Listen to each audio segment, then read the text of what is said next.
Hey, Caitlin,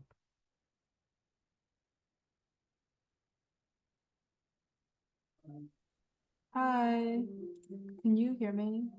just sanity check real quick. I tried to make a posting to Reddit and it Mm-hmm. wouldn't let me post. Oh, that's strange. Yeah, What did the message say? there was no message. The buttons down at the bottom where it says add flare and then post or save a draft and then post, they were grayed out. Okay, that's weird. Um, Can you just really quick just kind of take a look at it and see if it does it yeah, for you? yeah, If sure. you don't mind, I appreciate it. Mm-hmm, of course.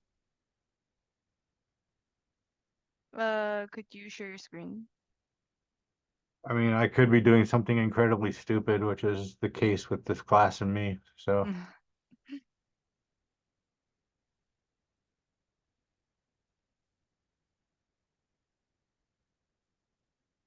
Oh, do you want to share your screen so I can see?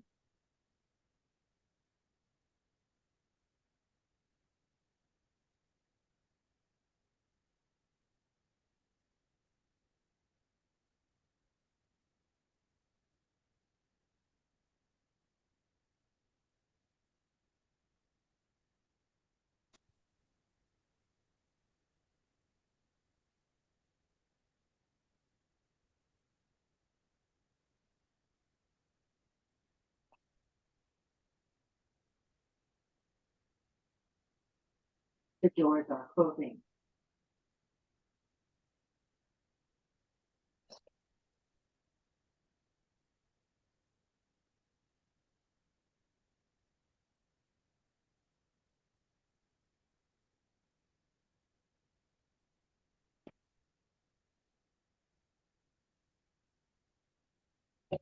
Estia Creek. Next station.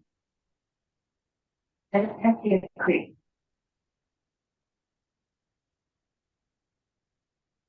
wow, my screen sharing is so tiny.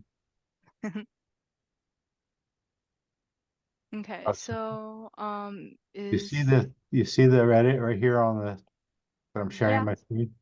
yep, See down the see it. bottom, it's save draft and post. Could you scroll up? Yes.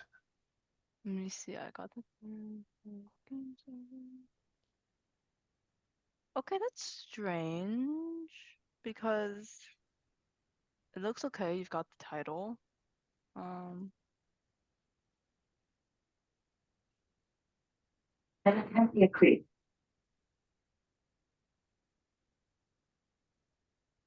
yeah, I tried it and it works for me.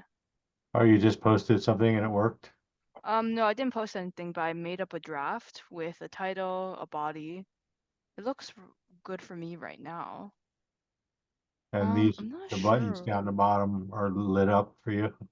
Yeah, they're usually blue. Yeah. Maybe Um, Professor got tired of me writing stuff on Reddit and took away my privileges. No, no, you got to look into your setup. As far as I'm concerned, posts are generally, most, all of the posts seem to come through. So you must have an exceptional situation there. Well, what is a see, flare? What is a flare? Foothill. Oh, and it's not letting you post this? Reddit is not. Maybe you need to add a caption. No. All right, delete the picture. Delete the picture. All right, delete it.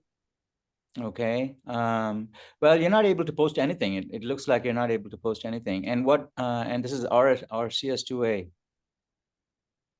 Are you logged in?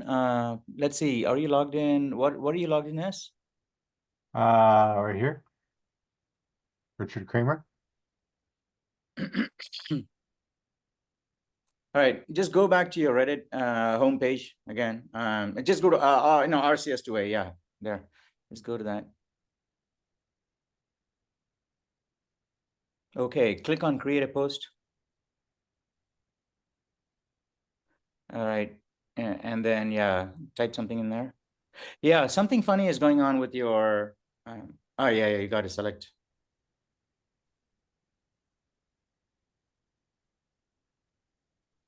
Yeah, Did the something funny same is going thing. on. I did Hmm? the same thing with the title on the body, and I get the blue buttons showing up, so I think it's something to They're do with enabled, right? Yeah. Here's what I would suggest. Is this open a brand new incognito window. I want to test this, okay? Open a brand new incognito window and share it. I don't know how to do an incognito window.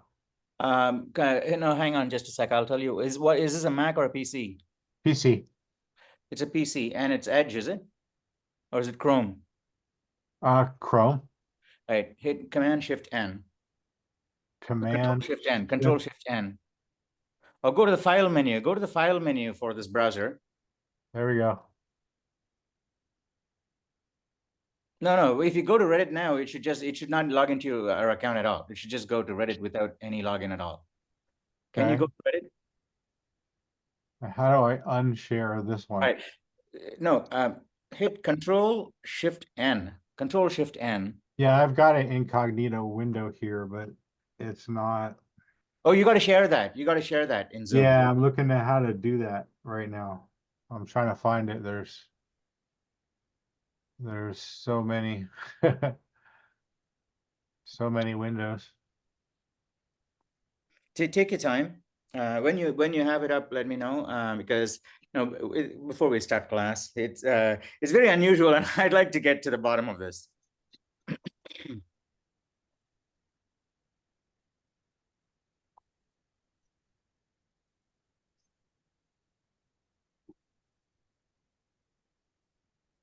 Oh, it's over here. Okay. Nope, that's not it.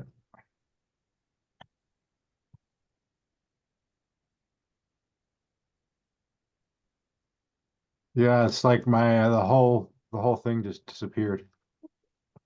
Okay. Anyway, let's not. Good boy. But here is my suggestion. Make a Hey, video guys. and open a Okay. brand new. Is this someone talking? Is there someone Good boy. from you or something? I hear other voices, so I don't want to interrupt. Is someone talking? I don't know. Someone's microphone is on or something, maybe, and we're hearing. Hey guys, everybody should switch on your cameras, okay? Jen, Ethan, Ava, Leo, Caitlin, and Josh. All right. Anyway, rather than waste time on this meta issue, because it seems to work for almost everybody. What would be nice is if you can just do a screen grab of opening a brand new incognito window, going to Reddit, and logging into your account in that incognito window and trying to post. And if it doesn't give you that, if it still gives you the gray out button, it would be like a 10-second clip, 10-second clip. And I can guarantee that would, Reddit usually responds to your, in my experience, they respond to issues like this within 7 days, but something like this, they would probably respond immediately. Okay, and it sounds like it would be a very big bug, and I'm skeptical that this is the There it is. Yeah, there it is. Is this incognito? Yeah, incognito. No, hang on. No, click on your avatar. Click on your avatar. I want to see if it's logged in as you. How would it be logged in as you? I just logged in. It was incognito. You shouldn't be logged in incognito. Yeah, I wasn't logged in as incognito, and then you said to log in, and so I logged in. All right, let's not waste time on this, okay? So you can figure out how to get this done, and then we can just move on with class. So I'm glad it works for you. That's fantastic. All right, anyway, hey, so Thursday is the day of the midterm. Pretty cool. I hope you're all excited about it, and feeling nervous about a test is actually a fantastic feeling. I haven't, it's been a while since I actually took a test that made me, as a student, you get more opportunities for these things. But in some of my classes, maybe I will do I'll have to do a test at some point, and and that nervousness is actually very good to feel, because I was thinking back to my own college days, and the nervousness leading up to an exam, and you think everything, and then you go and you find that wow, And first you feel anger rather than disappointment or frustration, which if disappointment and frustration with getting things wrong, that's natural because, all right, there goes my afternoon walk or something like that. But anger is sometimes we feel that, and anger is really not at the paper or it's because it's anger at myself. I think, oh my gosh, I thought I knew this and I didn't know it. So it shouldn't be me, someone else, right? Because my premise is wrong. And other than that, it is a fantastic experience. So savor it, enjoy it in all of your classes. But I think this particular one, a lot of people say they're nervous. So don't feel nervous. And in order to ease your nervousness, Josh has offered a special class. Okay, he talked to me about this and he said he wanted to do it for you guys. It's a fantastic resource. And Caitlin has put in a lot of work, compile these things and put it up there. So you should absolutely take advantage of these things. And I'm here too. Right, I can. In fact, there is no class on Thursday. I'll be at the RSLS conference. And by the way, everybody should mark your cameras. Okay, if even if you're on campus, yeah, you should be on campus really because our guys, your senior guys, they're presenting face to face. Well, it'll be on Zoom and streamed and all, but you should go and and cast your vote. You'll have everybody will get all the presenters will have a chance. I mean, there'll be some vote collections from the audience and the one like the game shows, people with the most the presentation of the most votes gets awards and things like that. So please do go cheer them up. It's actually a very fun thing. They did a lot of research on this Grady game. They developed a game called Grady, and everybody on and played it. And it's going to be statistics on this game, and it'll be fun. So please do go Thursday. However, finish your midterm and then go. Okay. So your midterm is not like hanging over your head. Thursday is the day of the midterm. Don't put it off until the afternoon. Do the midterm around, I don't know, before noon. How about that? Okay. Aim to finish it before noon. Don't leave it in the afternoon. And then you can go to campus and go to RSLS. I think there'll be a party and all afterwards. So you should just hang out on campus with so yeah, so that is my recommendation for Thursday. Is everybody okay with this? Okay, so Thursday is a midterm. You got all the topics up to now. Data representation will go easy on the midterm, okay, because we have a whole separate quiz for data rep, and most of you who got less than 50% will get another chance to do the data rep in week 11. So the midterm will focus on these things. However, data rep will be taken for granted. Meaning that if you wanted to change it, so given a loop and it says does this work or not? Well, what type should you change in order to make this work? Okay, those kinds of things, and the answer might be, oh my gosh, that shouldn't be int, it should be a size t. And I know you guys have had interesting discussions in the forums regarding this. So that's all great. Okay, so all of this comes into play. But not hardcore data representation like floating point into his complement and all. Okay, so Professor? But yeah. Manya has a question. Yeah, hey, Manya. Yes, hey, thank you, Caitlin. Where is Manya, by the way? I'm here. My camera should be Oh, there on. you are. Yeah. All right. I just had a question. You mentioned that we don't have class on Thursday. I Yes. just want to make sure. No class on Thursday unless you guys are crazy and you want to have a class. I can do one, but Josh offered a free tutorial class. Doesn't have to be Thursday, because Thursday is the day of your midterm. He said any day before then, if you guys plan to be together, he will basically lead the tutorial session and go over anything in the midterm that any topic in the midterm that you're not 100% confident in. Josh is happy to. And I'm pretty sure Caitlin is also, but she's not. She'll be on Zoom and on Reddit. Yeah, if you ask, I'm there, and Caitlin, other tutors, Josh. There's so many people waiting to answer you guys. Okay, and you have to make use of these opportunities because going forward, things will start getting more and more challenging, and the expectations will also increase. Because until now, it's kind of Play-Doh. But now we're going to start doing some real stuff, which essentially stuff that you potentially may be doing in the real world. Okay, so we're going to start moving in that direction. So corner cases, there will be lots and lots of corner cases. So sometimes in our quest, our later ones, you know, the ones that don't require standard input and things like that, right? So we're going to be testing your functions and logic. They will basically test your function. And, you know, given the specs of the function, you got to implement it as though you were doing it for reals out there, you know, for people paying you money. Well, you know, in future, you don't have to do it. But right now, let's say, right? And so, so you try it and it doesn't work. And you try and say you would say, well, I've written 100 tests of my own and it passes every single thing, but it doesn't pass the questioning system, right? The questioning system says it failed. Okay, that means there is a corner case that you missed, and so you got to budget plenty of time to sit on the error messages, because at the beginning of looking at the message and saying, well, you know, it has to work because I can see that it's bulletproof and it has to work, but it doesn't. That says it doesn't work. So because I'm like a perfect truth, the fault must be elsewhere, right? So we'll tend to blame the other thing and say, no, I'm not going to get angry. But, you know, everybody gets angry and you got to wait it out. And that takes 1 or 2 days usually. And that is the reason why I recommend that when you get, you know, when you face a bug in questioning, it happens every time, right? Not just in questioning, programming in general, everywhere, you know, even any problems that we face. So we just have to, when it looks insurmountable, we just have to sit it out and say, well, you know what, it doesn't matter if it's not solvable, it's not solvable, but I'm gonna come back to it 10 minutes later or 15 minutes later or the next day, and you'll actually find that you've got a whole new perspective on this, and it actually has worked so brilliantly in the past. Okay, look in the Reddit and you'll see people. I'm pretty sure this is the most common theme of, you know, all of the history of Reddit.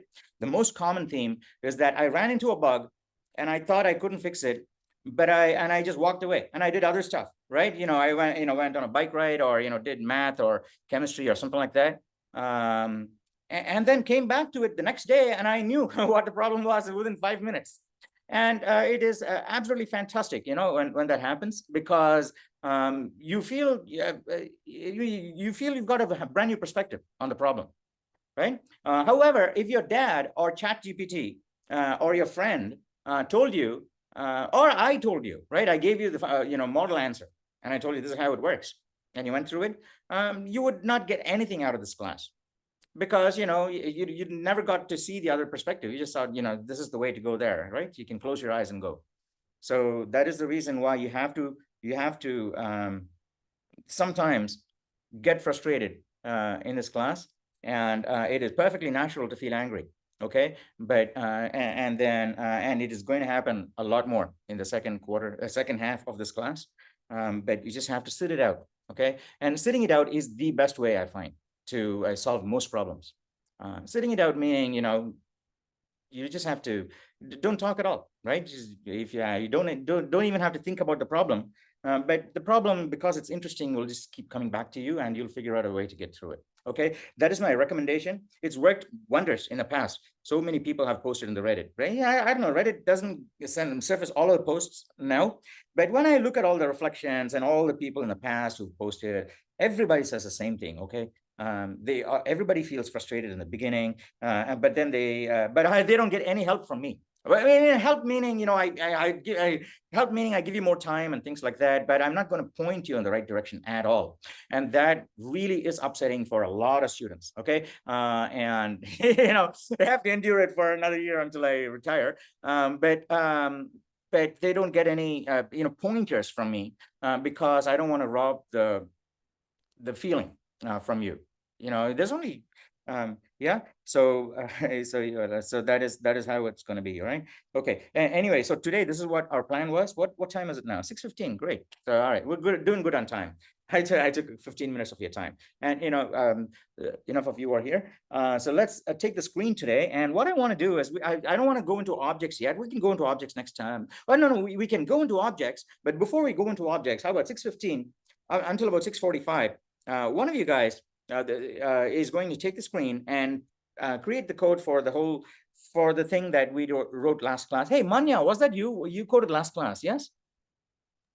I coded one function last class because it was like overtime, but it was. Well, was that the last one? Were you the last person to code?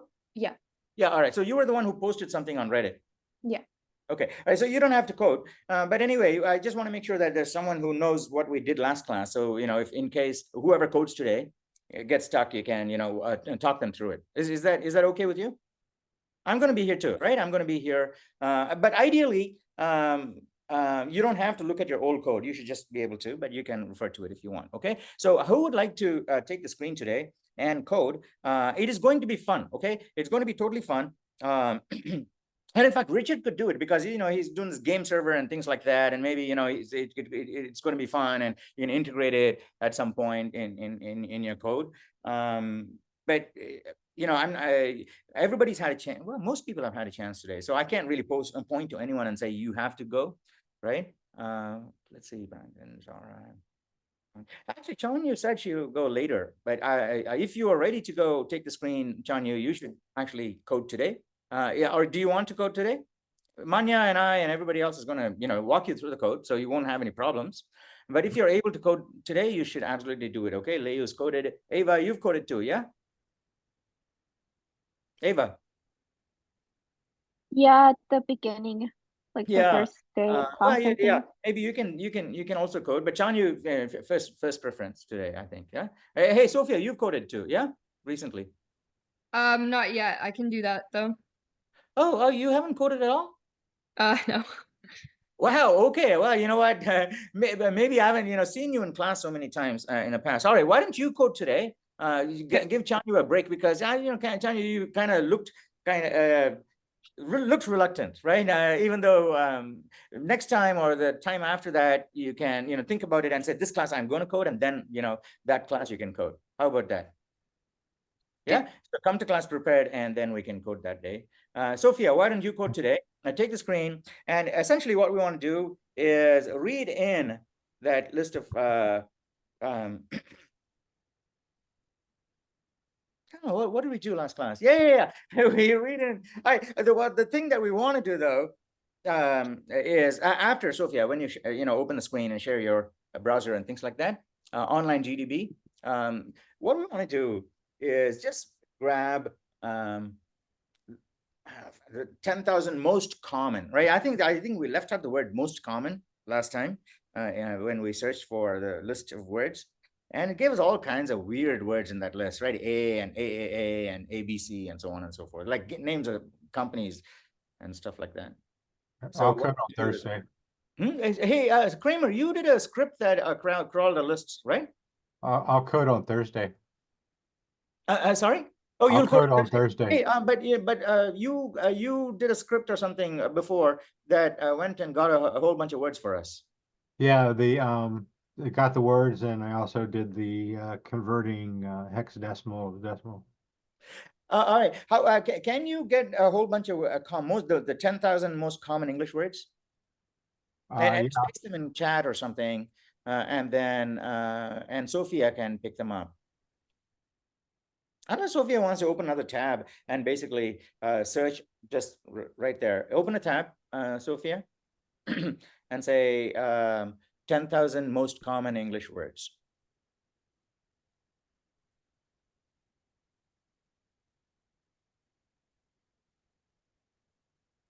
Okay. First 20,000. Yeah. Okay, that one. Hey, that is actually cool. But still, why do we have AAA and all? How about 1,000? We'll just go with 1,000 now.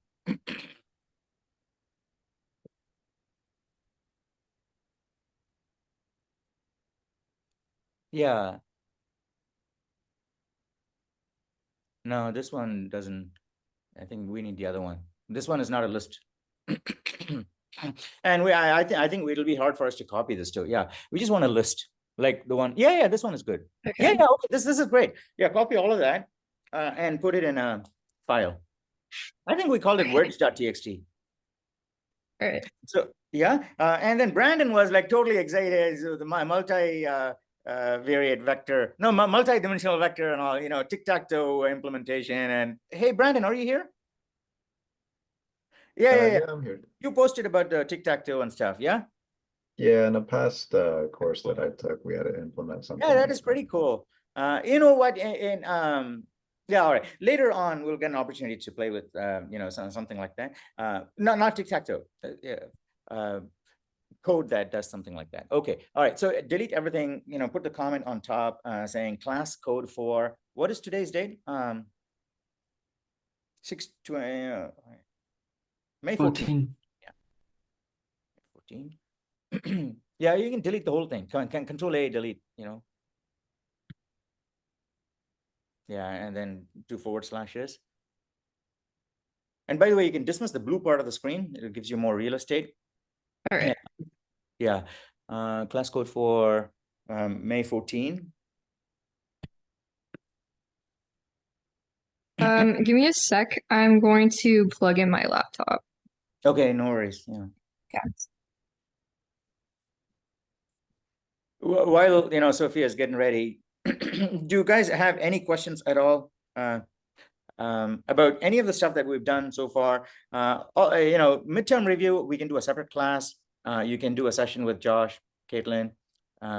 So there's lots of options. So we'll just continue with this thing today. And after we do this, I want to introduce objects, you know, see if we can introduce object into this so that you already have a reasonable idea of what objects are. When we start using them next class, okay? So I actually have an idea for what we can do with an objects next class. And it's going to be fun because I think next class, what we'll do, we'll create something that can put a you know, star or some character at an arbitrary location on a rectangular screen. Now, we did this in a previous class with position the cursor, but I think we'll just make an object and then we'll use that object in a lot of games. Maybe we'll do Angry Birds, right? We're shooting a projectile and it has to hit the target, right? So you got to choose the horizontal and vertical velocity. You know, I've only thought about it, but I'm pretty sure as we code, we'll get lots and lots of ideas. Okay, so I've saved this as words.txt. This is words.txt. This is untitled. Yeah, words.txt. Why does it not let you rename? You have to double click. Oh, you know what? Yeah. Open that now package explorer, that thing on the left, the blue part on the left. I think that'll let you rename the file. No? Someone know how to rename that untitled to words.txt? Right click on words.txt. That thing, yeah, right click. Oh, Rename. there we go. Words.txt. And so here's what we're going to do. We're going to do that vector of vectors, and it's going to be fun. And this is what Brandon was talking about, right? So it's going to be a vector of vectors, and the trick here, and it is good to do this because in CS2B, if you're doing CS2B in summer, quest number 2 of CS2B, that's hare, okay, duck and hare. That has you implement a very similar data structure, okay? And that confuses a lot of students. And it takes a little while to get it right. So if you do this well, you can actually keep this in mind. This is how we do, you know, quest number 2. It is a vector of vectors, but it's not rectangular. It's more like a tree, okay? Here's a vector, but each of those is a vector. Each element is a vector. Okay, but that is not a vector of vectors. That'll be a vector of ints or a vector of strings and so on and so forth. Okay, so it's like a tree rather than a rectangular matrix. So a vector of vector, you know, we generally think it's a matrix and it's rectangular. And so once you get used to it, it's very, very straightforward and simple. So we'll get to play with that more in CS2B. Anyway, that's what we'll do today. All right. Okay, so we are going to reproduce the code from last class to read in all the words into in fact, we didn't complete it last class. We'll complete it this class, and then we'll get hey Manya, whatever we coded last class, it was not complete. Yes, because there's a whole bunch of things left out. So we'll get it to where we had last class, and then we'll take it from there. Okay. All right. What is this? I was just I see. looking up how to read. Yeah. Read in a file. F string. Yeah. Sorry. Go ahead.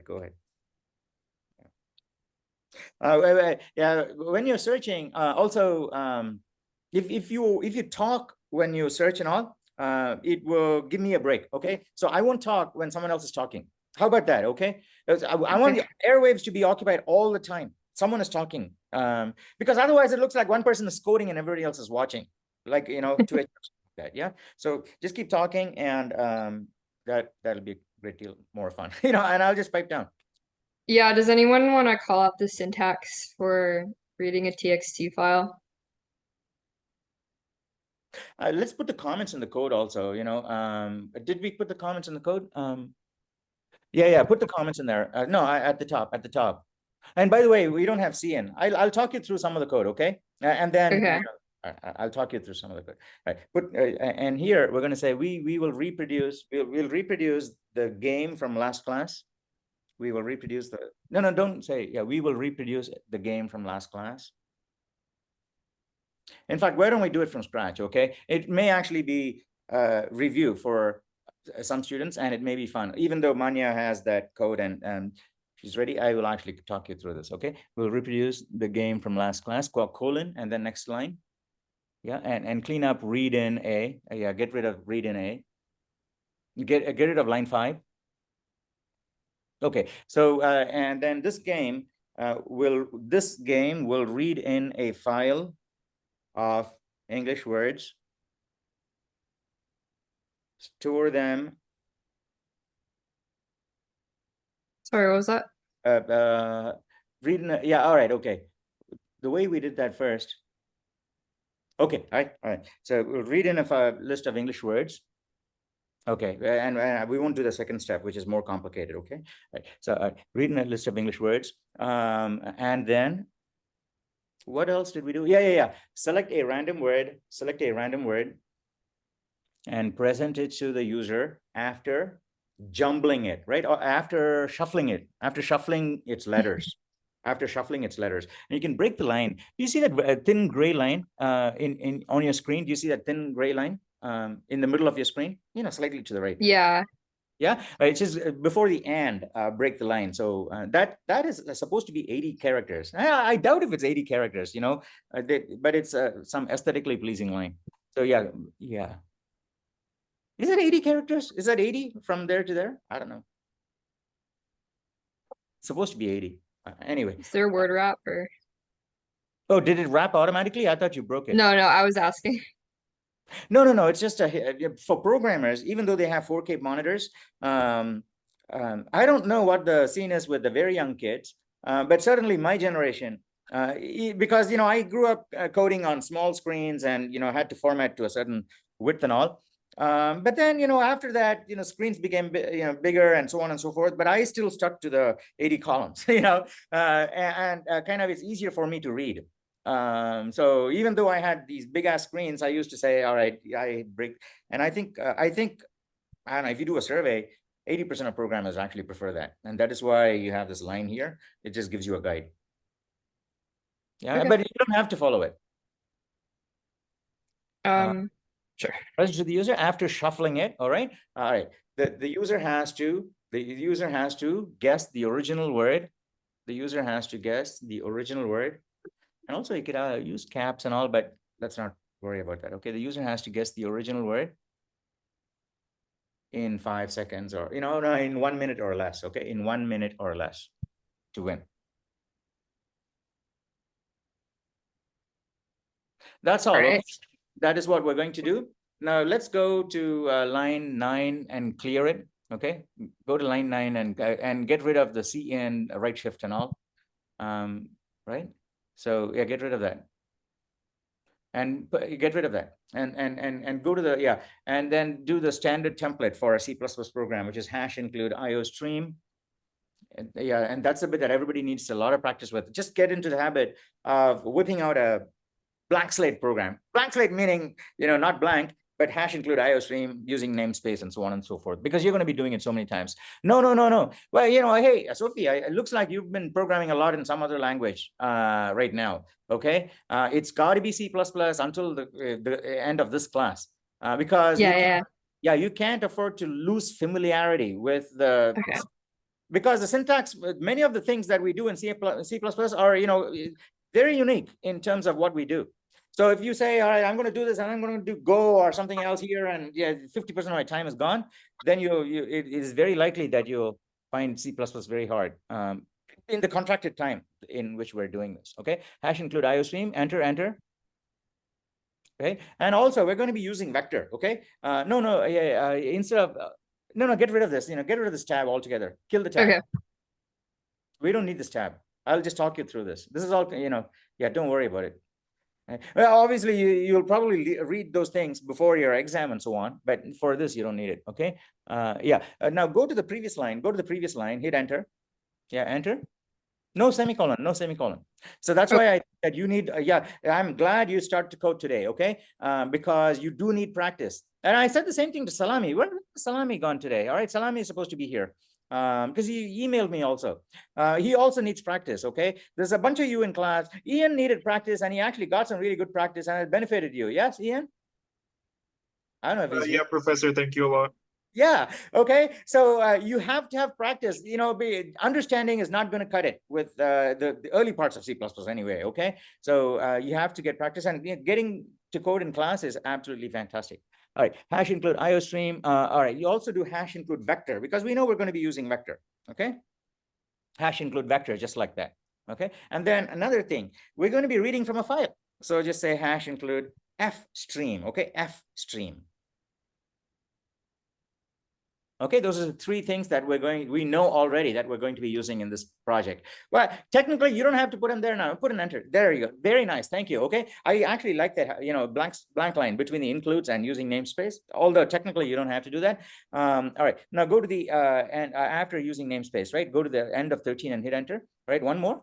And then you say int main, open, close, and then close the parentheses.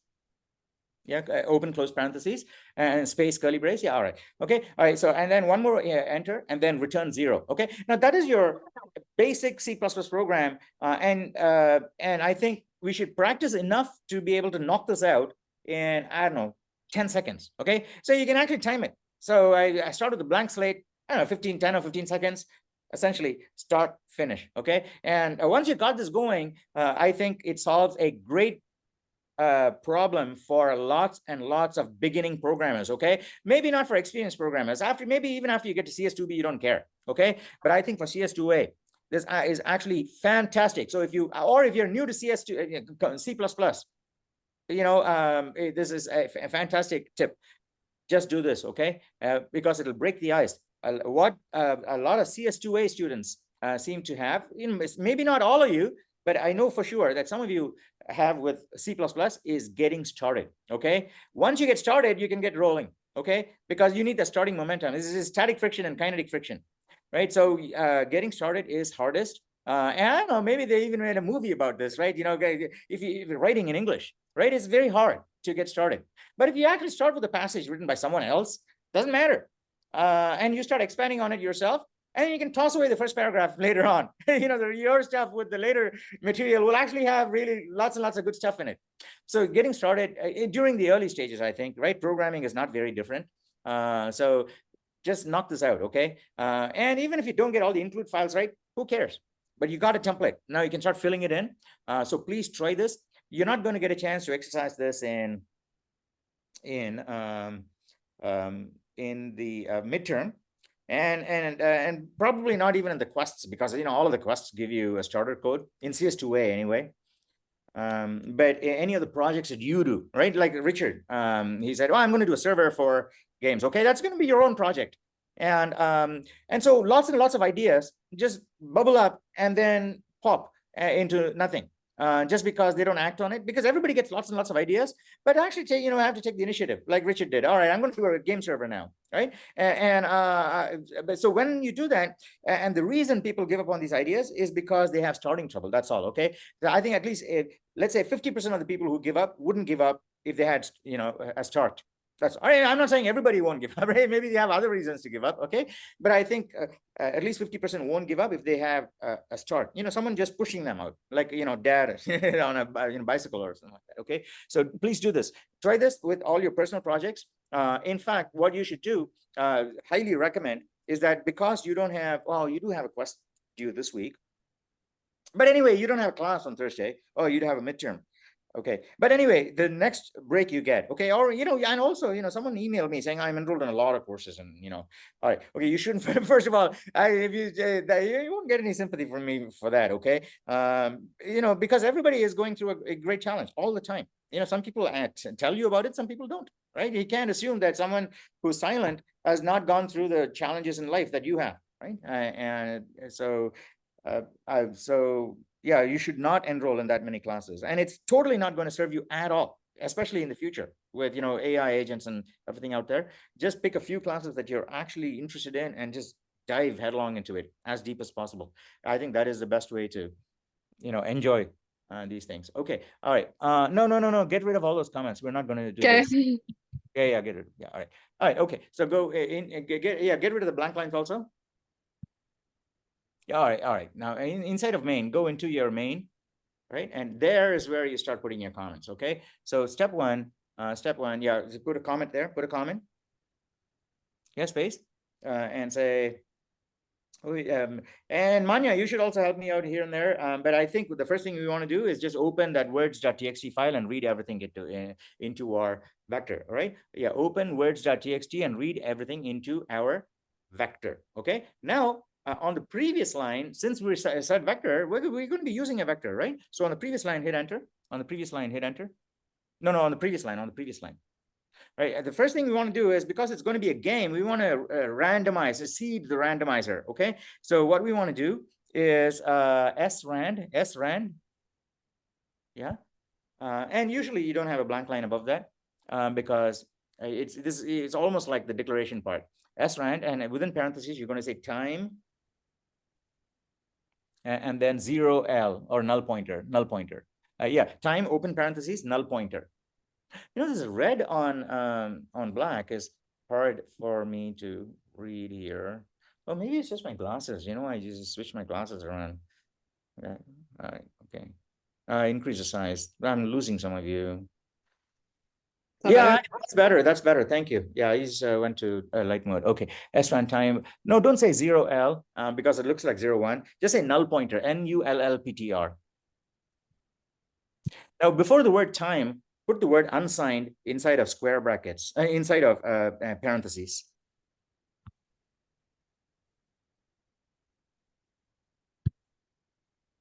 Yeah, and then parentheses and space there, space. All right, okay, and put a semicolon at the very end. Put a semicolon at the very end. And everybody should knows, but put a comment also on that line, space, and then a double slash, and say seed rand. Okay, seed rand. I think that's enough of a comment. And you can also usually put a space just before the S and seed. All right, okay, separate the all right, okay, great. Now on the next line, on the previous line, we want to no, hang on. Okay, on the next line, on the next line. You want to have a vector of strings, okay? Vector of strings, okay? Vector, and then open angle bracket, string. No, not square bracket, angle bracket. No, not parentheses. No. So it's angle bracket, okay? Angle bracket. Angle. Sorry, which one's that? Is it just this? On my keyboard, it is shift comma, okay? Oh. Less than. Yeah, less than. Zara, thank you. Right. Strangely enough, I'm thinking angle bracket. I should be thinking, I should tell you less than.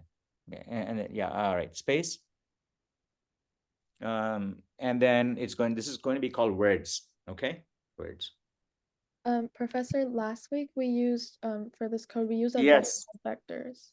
Let's do that, okay? All right, so let's do that. Manya just pointed out that we as we read all the words, we put each word into a different vector. And I was thinking about doing this, but I thought that since Sophia didn't have practice, we would do this first and then come back and change this to the version that Manya is talking about. Is that okay, Manya? I think, is that a good idea? Yeah? Because Yeah. I also thought that I wanted to do that, but then I realized that, because Sophia needs practice, we'll do this first, and it'll be a good idea for us to now go back and change a little part of this code to get to what Manya is talking about. Thank you for bringing that up, okay? And I'm aware of that, yes.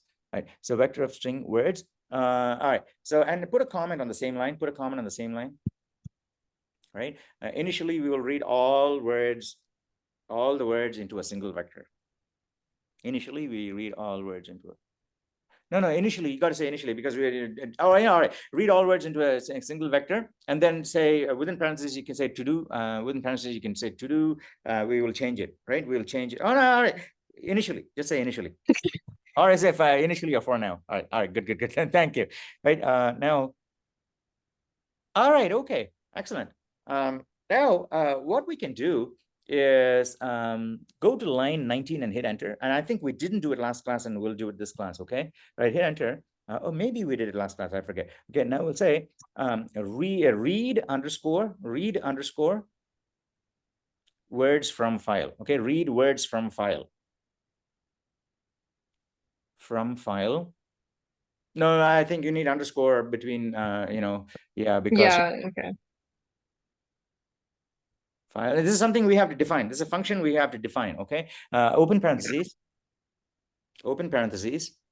and then I think we want to pass words, and the word and the vector words is going to be passed by a reference. Again, maybe we have sprinkled a lot of comments in the code that we wrote last class saying, discuss this in the forum, discuss this in the forum. Nobody did it, okay? So I'm not going to sprinkle more comments like that. But it's all in the previous version too, if you want to go in. Right, read words, words, comma, and then say data file, okay? Data file, and again, that is a variable that we're going to create, a data file. And then on line 17, hit enter. Go to the end of line 17, hit enter. Yeah, string data file equals words.txt, and that should be within double quotes.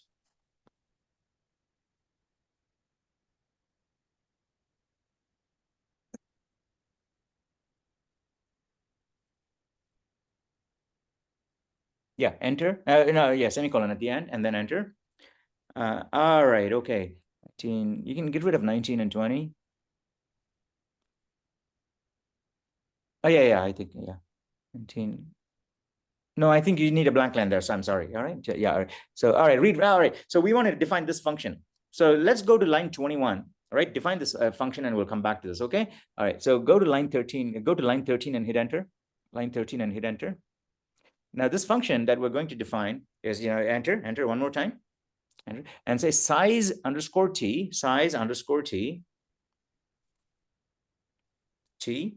space, read words from file. Yeah, all right, and then open parentheses. And usually there's no space. Yeah, there you go. Thank you. Right. And then the first one is our vector. Okay. So it's going to be a vector of strings, angle bracket strings. Someone posted. Oh, Richard just posted something about the game server. All right. And then space. And then you have it, put an ampersand, okay? And that is going to be, especially those of you who don't have enough practice, you got to research this before the midterm. What does an ampersand mean? It is, a variable that's passed by reference, okay? And then after the ampersand, say vector, all right, or vec, just say vec, right? No, you can't use the word vector because it's already, it's a keyword. Just say, you can just say words. Just say words. It says read words from file. Just say words instead of that. And no space before the words, okay? So ampersand words is like one token.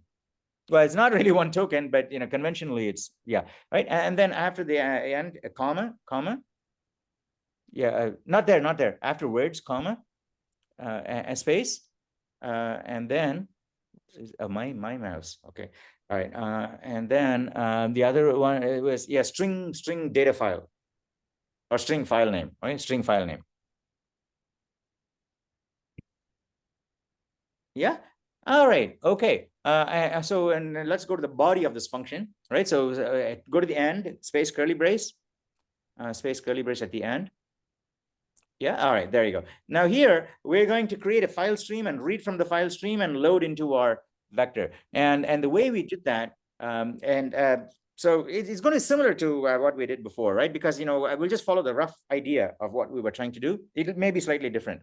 So in case you're following along with the previous code, that's why, all right? So you want to say if stream space ifs, that is, input file stream ifs. It's just a variable. We can call it whatever you want. Yeah, open parentheses. No, right there, open parentheses. And no space there. Yeah, just say open parentheses after. Yeah. All right. Now, file name. Okay, file name. Okay. All right. Now, semicolon there at the end. Enter. One more enter. and you can say if not IFS, right? If space not is vertical bar. No, you got to open parentheses. If has the condition for if has to be within parentheses. Yeah. Yeah, what was that? Yeah, if not is exclamation mark. IFS.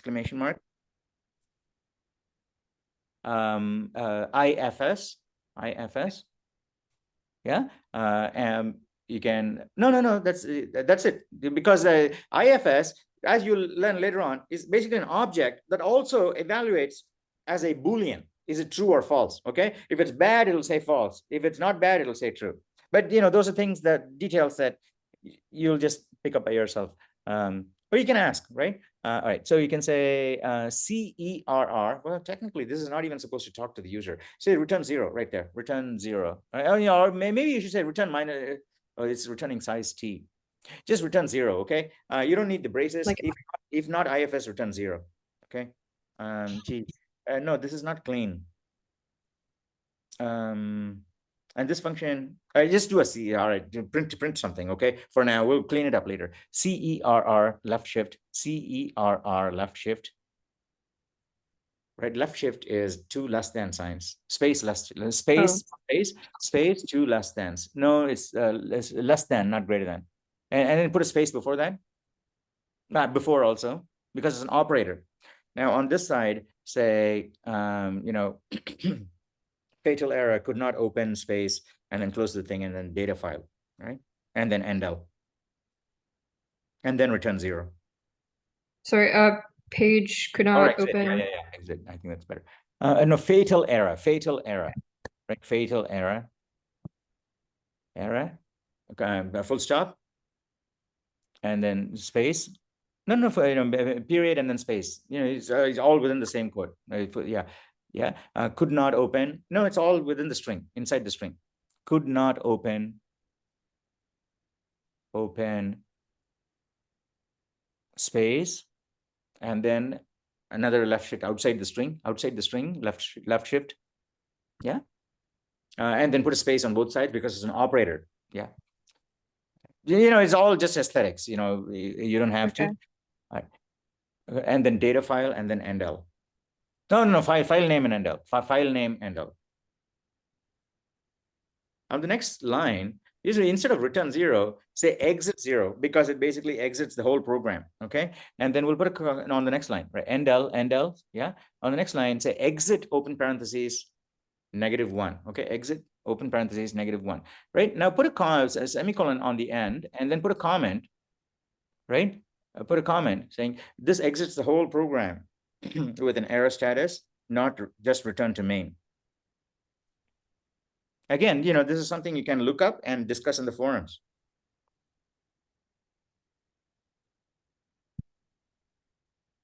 Not just return to main. Yeah, not just return to main.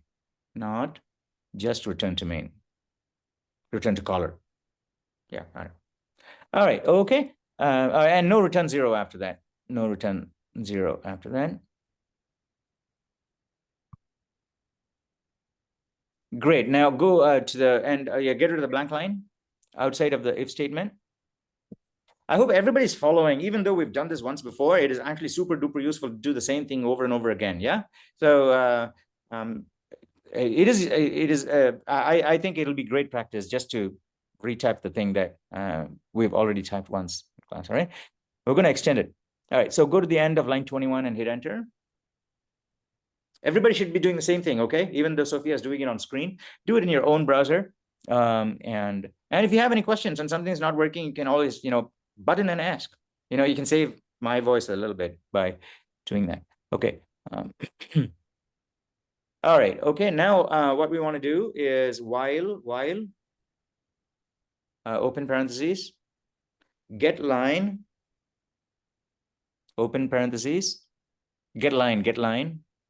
Open parentheses, IFS, comma, a space, words. No, hang on. No. Word. Just say word. Okay, word. Okay. Because that's something we have to define, right? So go to the previous line and hit enter. Yeah, line 21 and hit enter. Say string word. Okay, string word.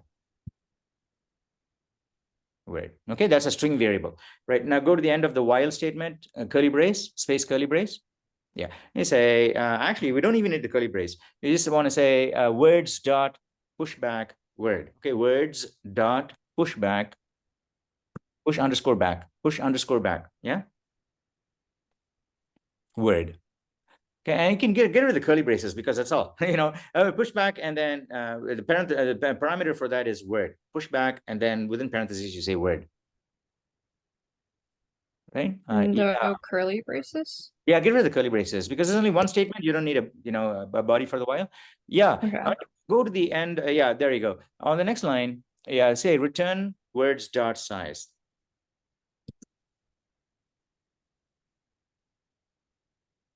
And then open, close, semicolon.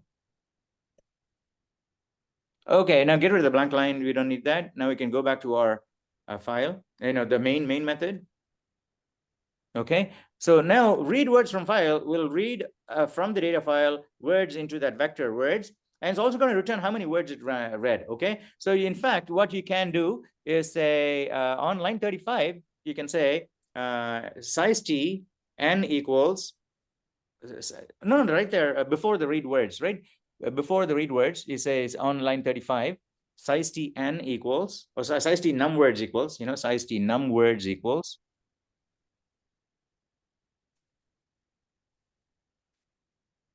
words, yeah, num underscore words, yeah, equals, and then you bring that next line up. Read words from file is on the other side of the equals. You want to go to line 36 and backspace all the way. Yeah. Okay. All right, now put a semicolon at the end. All right, on the next line, you can say cout was a left shift within a string. You want to say red RE80 with a capital R within quotes, and then it's left shift, not right shift. Okay, left shift, not right shift. Now, one sec. Okay, just want to make sure. Is there a question in the midterm that that capitalizes on someone confusing the two? Actually, I don't remember. It's such a long time since I reviewed every question in the question bank. But maybe there's one or two questions that say spot the syntax error in the previous question or something like that, and maybe there's a left shift into a right instead of a right shift. So those are things that you got to watch out for. Okay, cout RE80. Yeah. Also, make sure you put a semicolon at the end of line 24. Oh, wow. Thank you.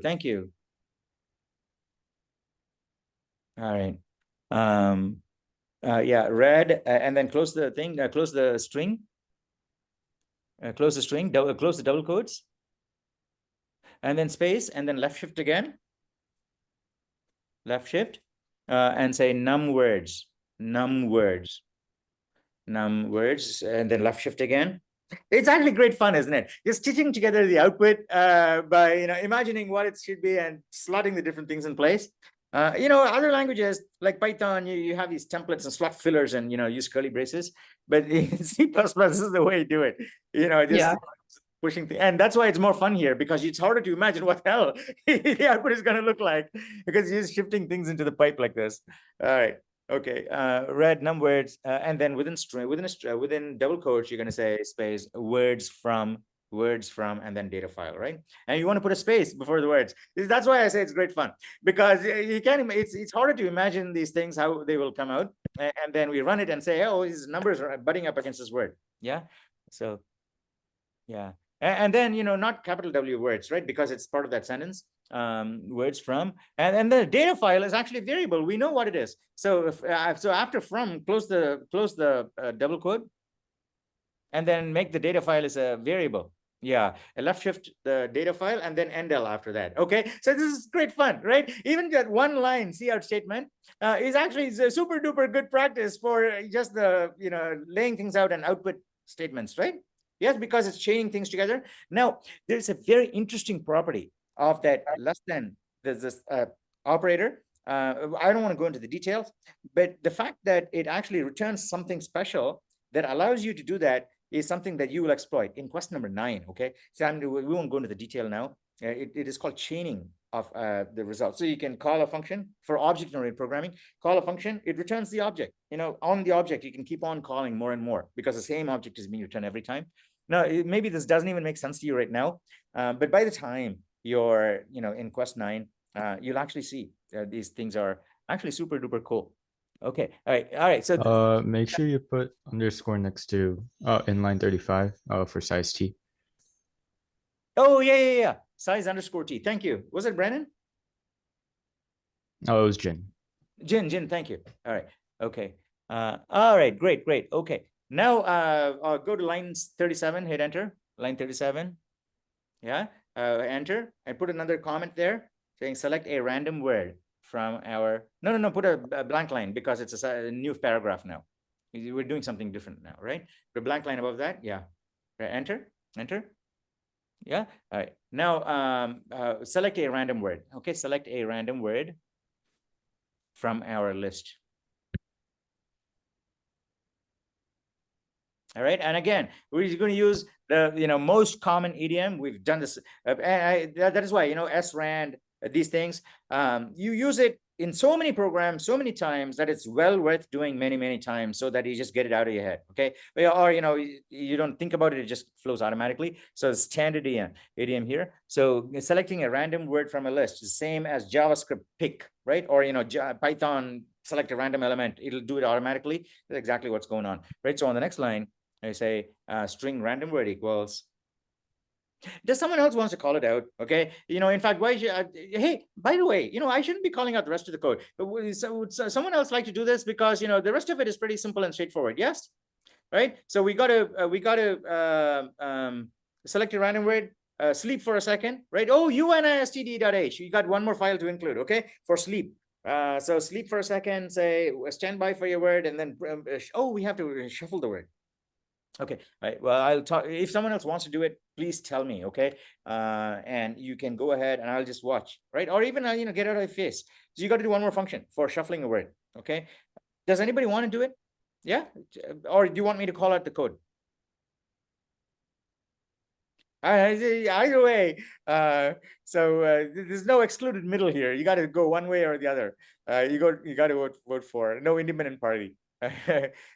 Someone tell me, do you want me to call out the code?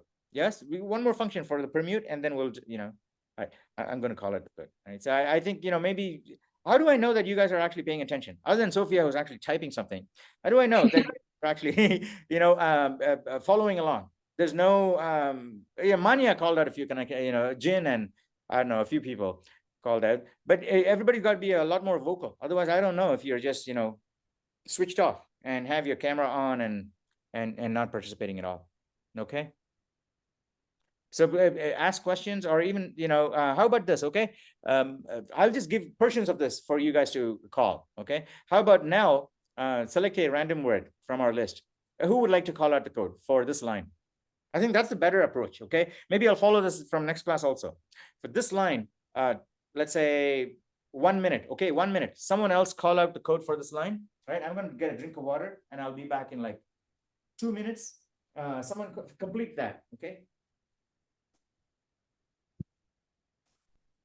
And someone should be talking. Oh, Sophia should be asking like Zara, right? Can someone tell me what I should type, and so on and so forth.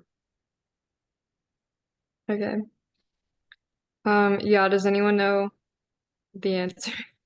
Yeah, you'll do words to call the vector, and then square bracket, rand parentheses, and then outside of the parentheses percentage sign, and then words dot size parentheses.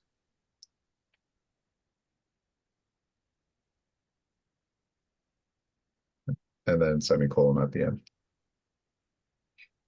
Great, good job.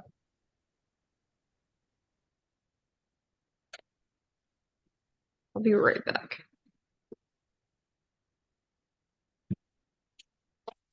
Also, you got to do you got to sleep for 1 second. Say stand by for your word. Stand by for your. Oh, you got to do the shuffle. Okay, you got to say string shuffled word equals, and then call this function that will shuffle the word for you. Maybe I'll put the shell of that function together, and then you can complete it. All right. Yeah, that's great. So on the next line, enter. One more enter. And say string shuffled word equals.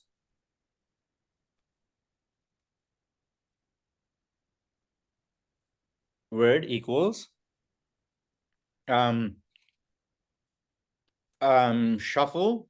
Should we call it shuffle? Should be random word. No. No. We're going to pass the random word to the program, to that function, and that function is going to shuffle it and return a shuffled version.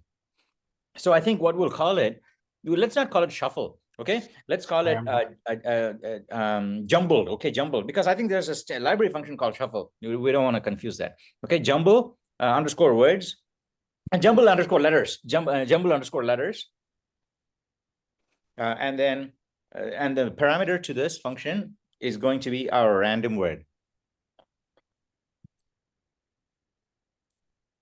Okay, semicolon at the end. Enter, and then put comments again. And here you will say, where is it? Oh, your shuffled word is. Here. What did we say? Your random. Oh, unjumble this. I think that's what we said. See, oh, see out. You can just say see out. Let's say see out. Left shift. And then. Oh, I'm sorry. I forgot that other thing that we wanted to do. Right? Say see out left shift. No, the inside of the left shift, you say stand by for your shuffled. Stand by for your jumbled word. Okay.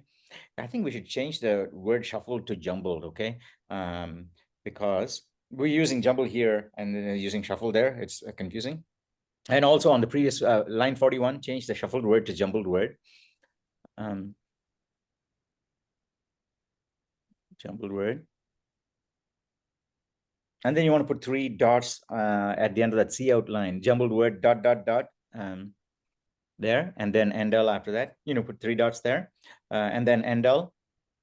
And you don't need a space really because it won't be seen, but that's okay, right? The compiler will actually get rid of it, hopefully. Right? Hit enter. And then sleep for 1 second. Okay, this is a trick. Learned from a past student. Okay, I think it was winter last year. Okay, well, last year winter or the winter before, and her name was Erica. I forgot her last name. Anyway, her first name was Erica. Okay, so we did a different game, a completely different game, and then but it happened so fast, and then she just slept over it.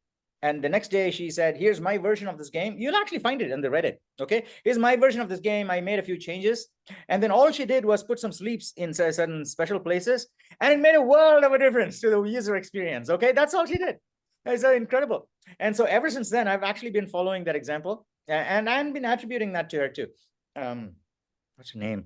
I forgot. Anyway, very nice. All right, so and then sleeps, open parentheses 1. Okay, sleep, open parentheses 1. Yeah, and then semicolon at the end.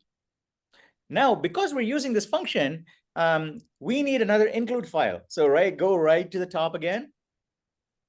And then after fstream, hit enter. After fstream, hit enter and say hash include. And then within angle brackets, you're going to say unistd.h. Okay, and I think it's UNI, right? I think it stands for Unix standard. I'm not really sure. Okay, UNISTD. I've been using it for a long time, but I actually don't know. All right, .h. Unix standard, I think, standard library, something like that, right? And then put a comment on that line at the end, saying for sleep, right? Because people will know, hey, what is a strange include file? And you say, hey, I'm using this function called sleep, and that requires this. Okay, that's convention for sleep. Okay, all right. So go to the end again where you had that sleep call. Now after the sleep, you can say cout. Your word is cout. Your word is unjumble this. No. So unjumble this. You say unjumble this, and yeah, unjumble this colon. This in 5 seconds or less. No, in 1 minute or less. In 1 minute or less. In 1 minute or less. Or less. All right. Now at the end, you want to put print the shuffled word and endl. Now, by the way, your list of words. Where's your list of words? That words.txt. Is it all uppercase or lowercase? I think it's lowercase. Let me check. Is this a Mac or a PC, by the way? It's a PC. It's a PC. Do you have access to any kind of terminal at all? Any kind of terminal? You mean like a command line? Yeah, command line, Unixy, Linuxy kind of thing. I want to convert all of that to uppercase. We can do it in program, right? We can do it in the program itself. But I'm thinking she might be able to do it in PowerShell. Can you do it in Power? Okay, hey, one of you, right, Richard or someone, can you just convert all of those words? Hey, can you share this URL, Sophia? Just click on that share button, share that URL. No, not that one, not that one. No, click on the orange share button. Oh. Right, and then Richard or someone, just grab those words, turn them into uppercase and just share them in the chat or something, and then Sophia can just replace these words. It's a lot easier to unjumble them when they are uppercase. I think that's what we found. I don't know why we're saying that's what we found, right? We haven't actually done this game before in class. I don't know, something tells me that it's easier when it's all uppercase. All right, okay. 1 minute or less, and then see jumbled word. Okay, all right, now enter. Now how do we know if it's 1 minute or less? Okay, so we're going to do two things here. Now the first thing is we want to get the word from the user. Okay, so we want to say a string guessed word. Okay, string guessed word. Okay, yeah. Is this convention good, like with a lowercase? Doesn't matter, that looks good to me. Okay, yeah. Well, you know, what's wrong with that? That is that's just right? Yeah, I'm just asking. Some people like it different. No, actually, if you look at this, the way you've laid out the program and everything with the comments and the white space and everything just looks totally professional to me. Because if I was looking at professional code, that is the ratio of letters to white space that I tend to kind of zero in on. Like, you know, is margin on either side. But if it's too dense, it speaks to, you know, a different kind of programmer, too sparse, different kind of programmer, too many comments. So eventually all programmers, after a certain level of experience, will come to zero in on the same kind of thing. Okay, I think it's, you know, brain structure or something like that. So that seems right to me. So all right, so string guessed word, yeah, guessed word, semicolon. Okay, so on the next line, you want to say get line. Oh, I see. We want to print a prompt. We unjumble this. Oh yeah, put another cout in front of that. Put another cout in front of that. So cout, enter your guess, right? So on the next line, you can say enter your guess within quotes, just like this. Enter your guess colon, right? On the next line, no, before the get line, but that's okay. We'll move the get line later. Right? Yeah. Okay. Enter your guess colon space, no end line after that. Again, some people put an end line and go to the next line. It's okay. I think, my personal opinion, okay, and you can just test it out and see what works for you, is that when you accept input from a user, it is always much better to accept it on the same line as a prompt. Now, lots of students in CS2A or beginning programmers will print a prompt, go to the next line and take the user input. highly unintuitive because it's a blank line and a cursor is blinking on in column 0. Most people don't know what to do. Have it blinking at the end of the prompt. Then people know, all right, I have to answer that prompt. Okay. So, so that is why I said, enter. You guess, okay, now get line, open parentheses, cin, comma, guessed word. Okay. Cin, comma, guessed word. Okay. Guessed word. Yeah. And then semicolon at the end. Right. Now I enter. Now, yeah. Now we say if guessed word equals random word.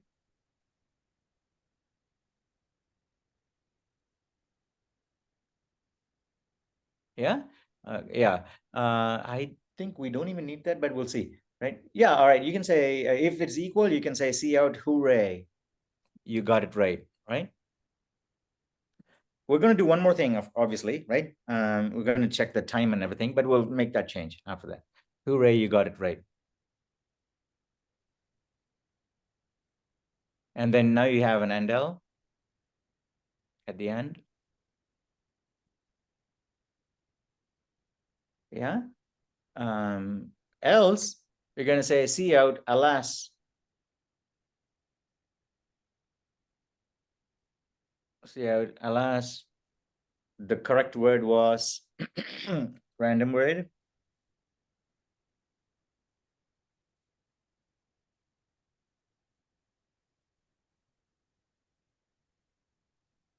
Random underscore word.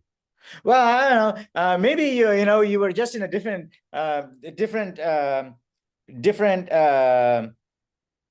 language mindset a few half an hour ago, because right now you seem like totally at home with C++, and you're just going as though you've done this. You've got, it's like you've learned to swim before, but you've forgotten that, and then you're doing it more naturally now. So I don't know, the transition from then to now seems like you're quite comfortable. Okay, that's great. Maybe this much of practice is enough to most people, for most people, to bring them back. Okay, in case you've been out of touch for a little while. So, but everybody should get at least as much. You can get rid of the braces because you don't have multiple statements in the if and then. That'll save us. Okay. Yeah. No, I've been doing a bit of Python recently. Yeah, I noticed that because you put the colon and you didn't miss out the parentheses and all. But but this line and you're getting the shift operators in the right place and so on. That usually takes about 4 or 5 weeks at least of good practice in C++. All right, enter. Yeah. And then what we wanted to do was, oh, that's it. We have a return 0 at the end. Yes, we have a return 0. No, at the end of main. Oh yeah. Yeah, get rid of the blank lines there. Get rid of the blank lines for now. Now, what we want to do, there's one more thing we wanted to do, is get rid of that blank line also. Get rid of the blank line. Right? Now go to the place before the get line, right? Before the get line. Yeah, hit enter. And say, where's the time? Yeah. Size t timestamp 1 equals timestamp. Sorry, TS1 equals TS underscore 1. Yeah, whatever. Equals time. Okay, time. And then, yeah, open parentheses, null pointer. I forgot the syntax myself. Null pointer, right? Semicolon. what is the null pointer doing? Yeah, okay. All right. Well, time is a historical ancient beast. Okay, it's a function from a long time ago. No objects and something. It's basically an assembler type of C++ function, which says, give me a memory location and I will write the current clock value into that memory location. Okay, so the parameter that time is given is actually a pointer. Now, we haven't even talked about pointers yet. We only talked about pointers in week 10. But basically, it's a memory address. The parameter given to time is a memory address. And that memory address is what the time will be written into. However, if you don't have a memory address and you still want the current time, so time says, the ancient hackers, right? They said, okay, well, you know what? You're going to give me a memory address, but if you give me a null pointer, which is an invalid memory address, then I won't put my time into that. Instead of that, I'll return the value through my return. Okay. So time has two different behaviors depending on the parameter. So it's a very Unixy kind of way of doing things, which is that I don't think it kind of makes sense for a lot of young programmers these days. But it is actually cool when you think about it. So that's what it does. Okay, when you say null pointer, it says don't stuff it into that memory address, but return it to me, return it to the Yep. caller. Where does it go if TS1. not? It goes into TS1 now. It is returned, and then the return value is assigned to TS1, the variable called TS1. Okay. Does it make sense, everybody? Yeah, it does.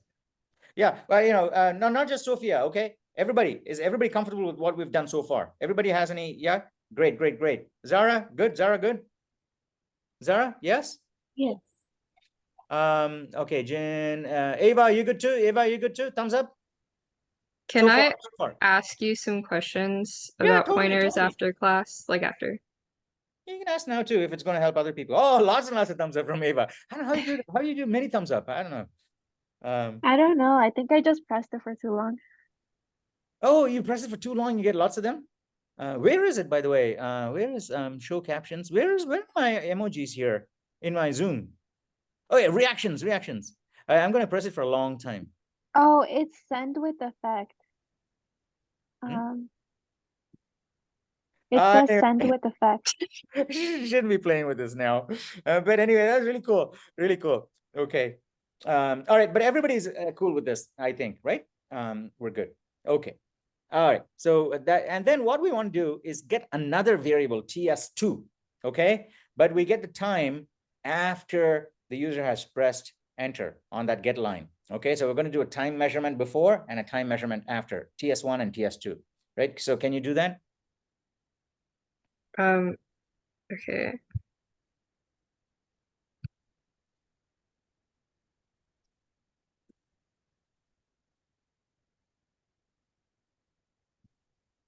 And what now?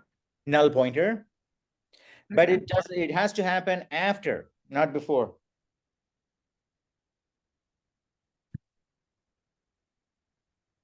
Sorry, can you explain what you're asking? So you're looking at the clock before you do the get line, and you're looking at the clock after you do the get line, and the difference tells you how long the user took. Okay.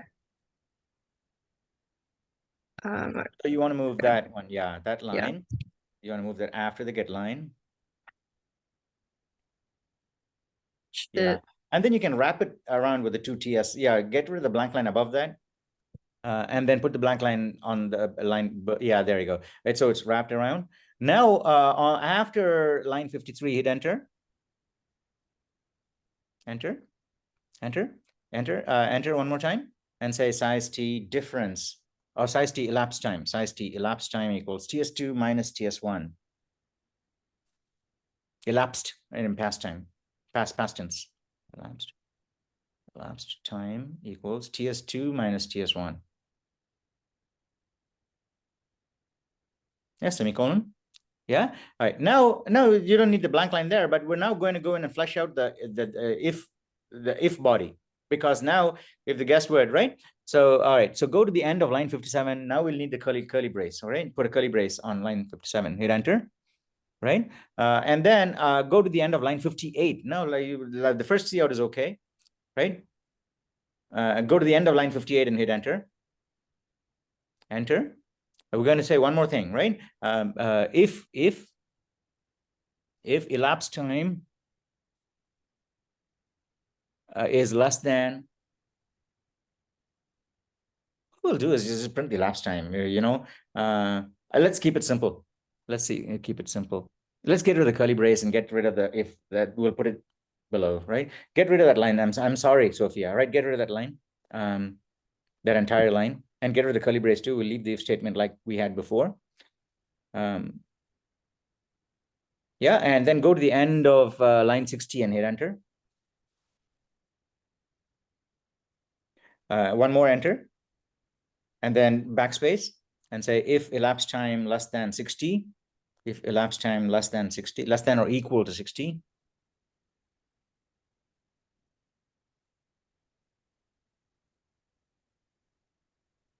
Yeah, and then you can say on the next line, you can say cout,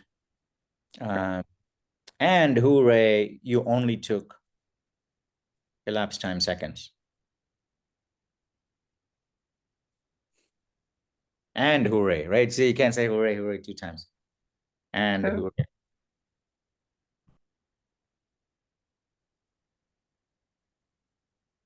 You only took that many seconds. Took. Space, curly brace, shift. Elapsed time seconds.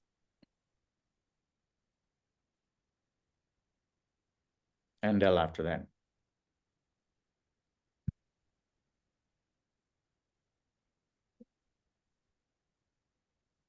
That's okay. It's just, yeah. You can say SECS instead of seconds. I think that'll push it into the, or you can just say S, you know, that many seconds without a space, and then elapsed time and then S, and then no space there. No, get rid of the space before. Yeah. All right. All right. Now, else,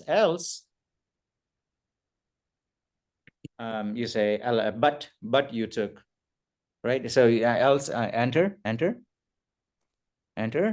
Yeah. See out, but then you took, you know, whatever. You got to say elapsed time. But then you took. The same kind of statement as before, but you're going to say, but then you took. Yeah.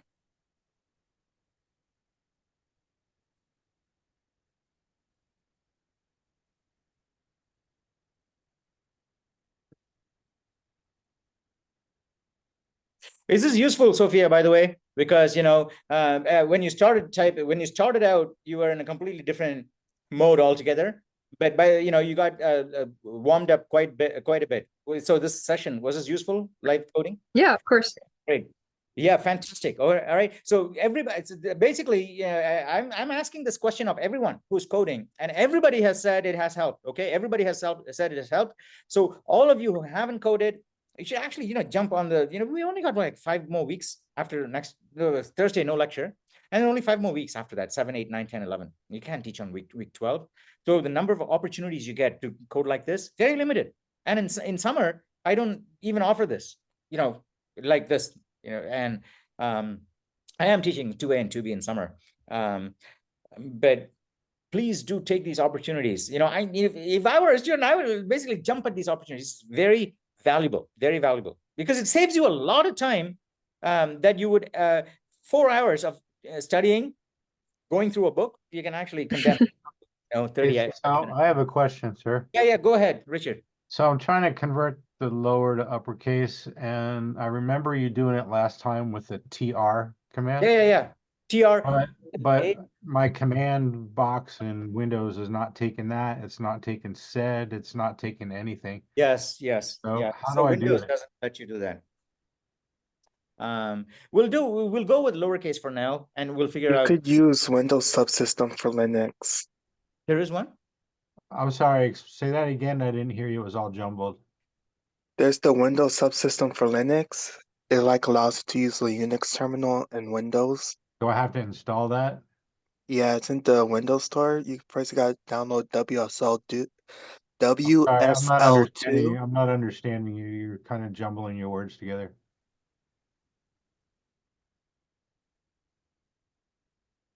Anyway, don't worry about it now. We'll just work with lowercase for now, and we'll figure out a way to clean it up later on. All I right. shared a list of the uppercase words on in the chat. Oh, great! Thank you. Thanks. Tugzoin, did you do that? Yeah. Where is it? I don't see it. Oh, so you put it for a file there? Yeah, because I couldn't send the entire list because Zoom said the message was too long, so I put it on online. Oh, I see. You just put it in online GDB so you can pick it up right there. Yeah. Oh, thank you so much.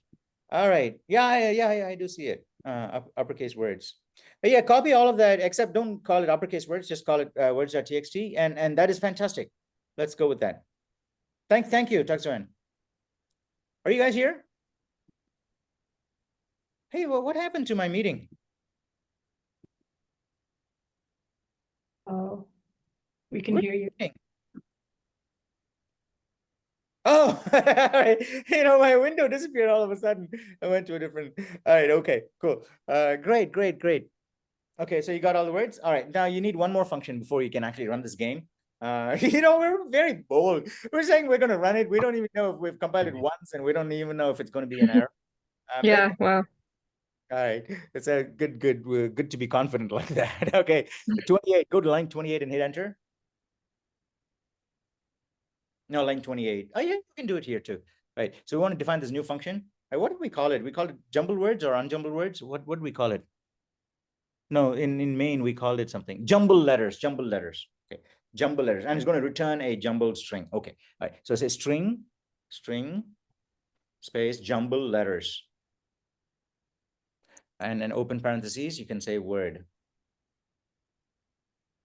Just String word, sorry. Yes, thank you. String word. String word. Yeah. Yeah. All right. Now, what we're going to do it is very common. It is one of the simplest algorithms. It's called a permutation algorithm. Okay. There's many different ways to permute. Permute is shuffle a string. And since we're going to assume that it's already the random number is seeded already.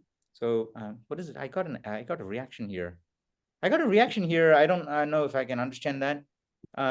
Just speak up, please. Okay. I don't know what someone tried to say something and did someone try to say something? Can you guys hear me? Yep. yeah. Yeah. All right. Yes. Okay. All right. So what we're going to do is for each letter, we're going to find a random location below it, and we're going to swap it with that place. So that essentially what we're doing is finding a random location for that word, okay, in the remainder. That's all we're doing, right? So for size t, I equals 0. Size t, I equals 0. Wait, So underscore t, size underscore t. I equals 0.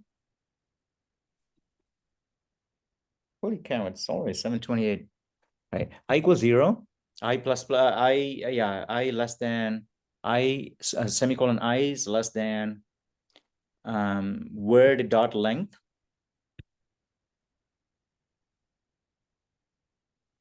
Yeah, open close. Yeah, there you go. Right. And then I plus plus and no semicolon, no space before the semicolon. Before, yeah. And then curly brace at the end. All right. So what we want to do is we want to find a random location from I plus 1 to word dot length. So how did we do this last class? Manya, do you remember? I think we found a random number. So yeah, I think we did. Size t n equals, and then we said I plus space plus, and I think we did rand open close, and then we want to do percent. Yeah, and then modulus that by. No, you want to do modulus outside of the parentheses. Yeah, space. yeah, right. Yeah, and put a space on both sides because it's an operator. Right? Rand percent, and within parentheses, you want to say I plus 1. Okay, I plus 1. No, I think. No. I minus 1. I'm sorry. I minus 1. No, I plus 1. That would have almost certainly given us an error. All right. So for this one, you actually did word dot length minus I. Oh, word dot length minus I. Is that what we did? Yeah. Oh, yes, of course. Word dot length minus I. All right. Word dot length minus I. I'm sorry. Also, I think the word has to be passed in by reference function. No. Yes. Who was that, by the way? Because that's what we did before. I remember. Was it Jin or Brandon? Brandon. I I remember. had it as a void. Yes. function. Yes. Now I decided to do it slightly differently now because we already got that other function, which is getting a parameter by reference, right? So I got a good mix now. So now that you know what passing by reference and copy is, we're doing this the simple way. Yes. Thank you, Brandon. Okay. So we're not passing it by reference here. All right. So word dot length minus I. No, word dot length minus. Yeah, that's it. That's what we did last class. Well, I'm what was this convoluted thing that I was dictating before? This is much cleaner. Very nice. All right, now on the next line, you want to do swap. Open parentheses. Word square bracket I, and then comma, word square bracket N. So essentially you're taking that letter and another letter at a random location and swapping the two and moving to the next one, right? Again, random one below, swapping the two, moving to the next one, all right? And each letter you only need to touch once. So it's a linear procedure, right? It's very efficient. Right, so that's what it does. You can put a comment on line 29 and go to line 29 and hit it. This is actually a completed program. I think this will run essentially. Blank line above the comment. Yeah, and this will jumble the letters. This will jumble the jumble word by choosing a random location for each letter and return the jumbled word. Oh yeah, we have to return the jumbled word. Okay. And returning the jumbled. This will jumble word by choosing. We're missing a G there. Choosing a random location for each letter, and will return the jumbled word. Okay. Yeah. By choosing a random and choosing, and will return. And you can put an enter there, right? Take return to the next line. Yeah. And will return the jumbled word. Okay, I think that's enough of a comment, right? To understand, for a random reader to understand what this does. All right, now, on line 36, hit enter on line 36, and then you're going to say return that word, right? Because now the word is all jumbled up, and that's what you're returning. Word. Semicolon. All right, now I think this should run. It should be a functional program at this time. Yeah, last time we did it slightly more complicated. We read words of different lengths into different sized vectors, and then that's what I was talking about before. Vector of vectors. It's okay. You can do that. You can take this program and adapt that and post that as an extra credit thing. Hey, it worked. No errors. Did you have any errors, and did you have to fix it, Sophia? No. Oh wow. How many lines is this altogether? How many lines?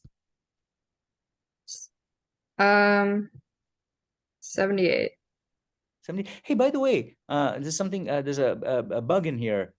Father, unjumble, rejumble. Why does it rejumble this?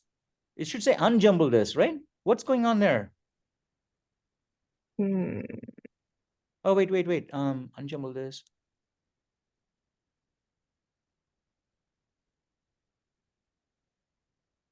I think what's going on is that the list that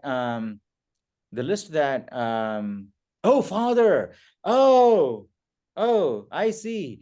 The list that Tugzoyan posted has a carriage return at the last letter. It's a DOS format file. Okay. So what's going on is that this is my hypothesis, and someone should verify this and post, right? So it actually printed unjumble this, and your word is father, FATH.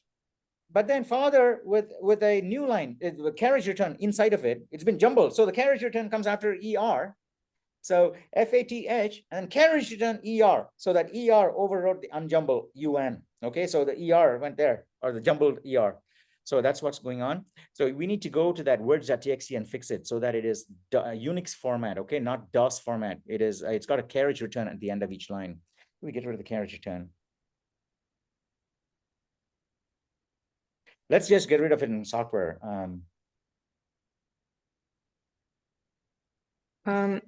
So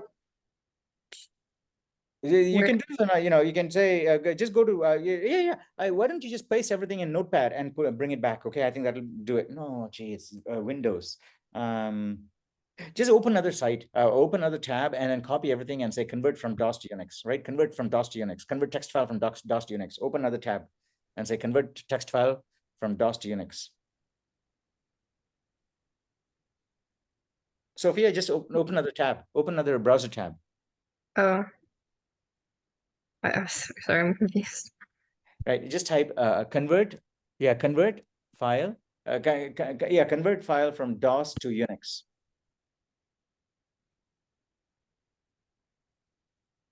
DOS, DOS. Enter. All right. Yeah, there you go. Oh no, not commands and examples. We want to have an online site that will actually do it for you. Scroll more. Scroll more further down. No, not expand. No, further down. Yeah, there you go. The next one. Not. Yeah. There you go. No, that's not it. Further down, we need a site that will actually do it for us. And there's an online site, right? Further down.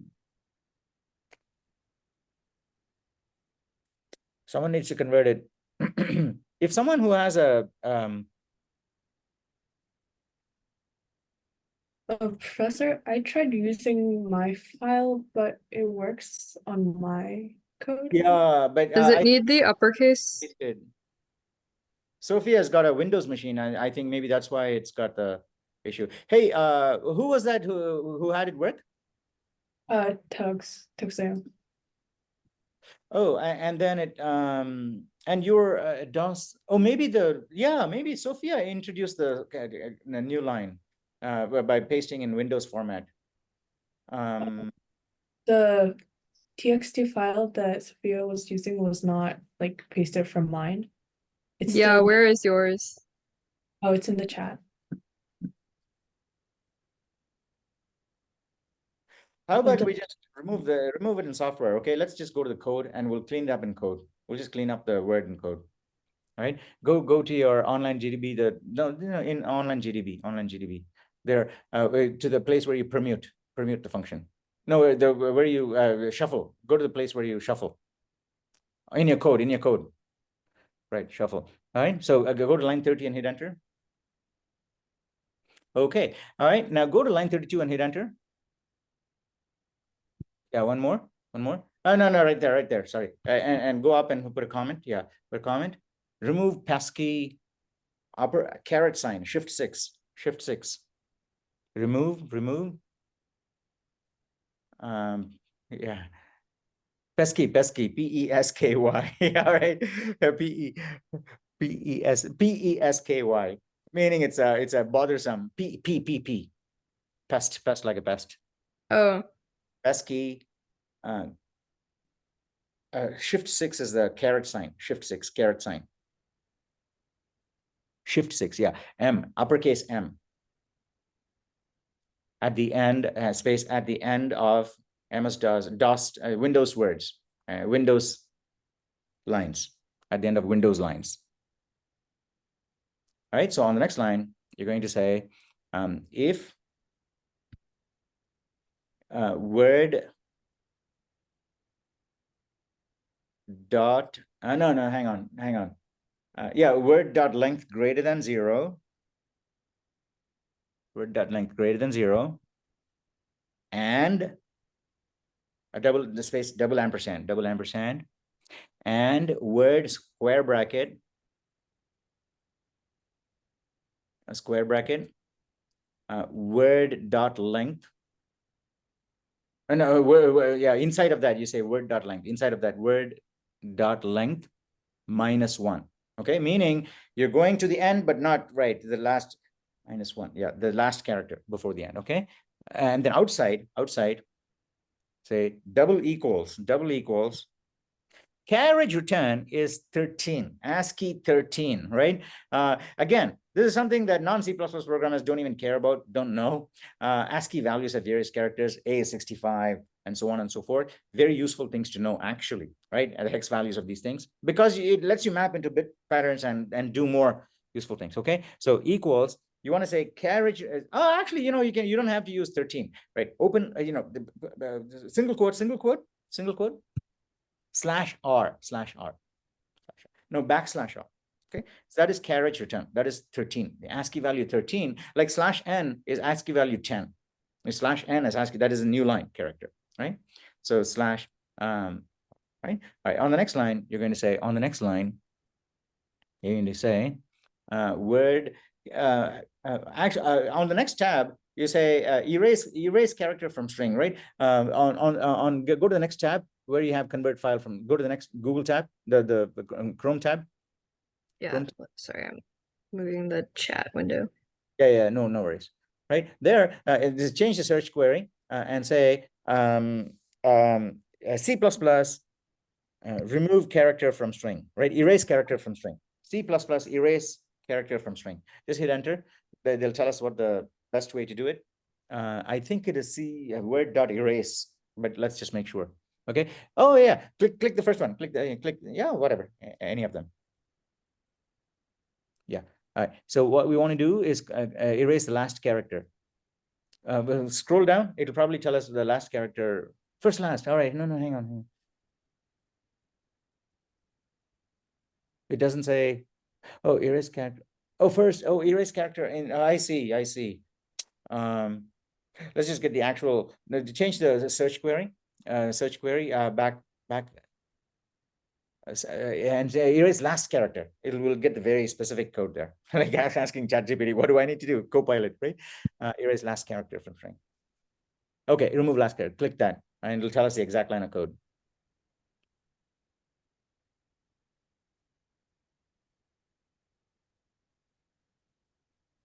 Yeah, look at the answer. Further down, simple solution. Further down, I think. Yeah, 264 votes, right? What is that? There you go. Let's do that. Okay. Word equals, and just change word. Word equals word dot substring. Seems like a no, word equals, and then change the my string to word. Change the my string to word. And then my string.size -1, change that to word.size -1. That is very ugly, and there must be a nicer way to do it, or less efficient, a more efficient way to do it, but we won't bother about it now in the interest of time. Okay. Right. Now this will get rid of the new line, that pesky, nasty, control M character. It's a real pain in the butt, really. But now if you run it, I think you'll actually see a reasonable output. You won't have that thing where it scrolls back, and you can run it because we're erasing that character. What happened? It all became uppercase. All right, lowercase. Increase the size of the console. Oh, no, word dot line. No, not words, word. Up. Yeah, there you go. Okay, I think it should run now. Oh, and then length is a parameter. Length is, no. The word dot length is not a property. It's a function. So you need to have open close. Yeah, there you go. Okay, all right. Now I think you should be, they're also using word dot size, so they probably work, and they're the same. Right, run it now, I think, and increase the size of the console so that we'll. All right, now. Even. Type even. Don't do 60 seconds. 60 seconds. All right, okay. All right, we got it. 9 seconds. All right, now you understand there's only 4 letters, so we got it really quickly. Run again and increase the size of the window so we get a bigger word. Well, we hope we'll get a bigger word. Okay, but technically, what I was trying to do last class. All right, run again. We'll see if we get a bigger word. Yeah, someone will go. All right, someone else do it now.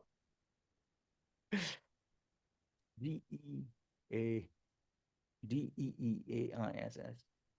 Not fish. Disease. Oh, Right, I wanted to see it. What would never mind. output? Okay, but anyway, you get the idea. Now, anyway, what we wanted to do last time was when you read all the words. Okay, so let's go back to our code now. There's a small change that we wanted to do, right? So let's go back to our code. Yeah. And then dismiss the blue part now. We don't need it. Yeah. All right. Now, where you have read files, go to your main.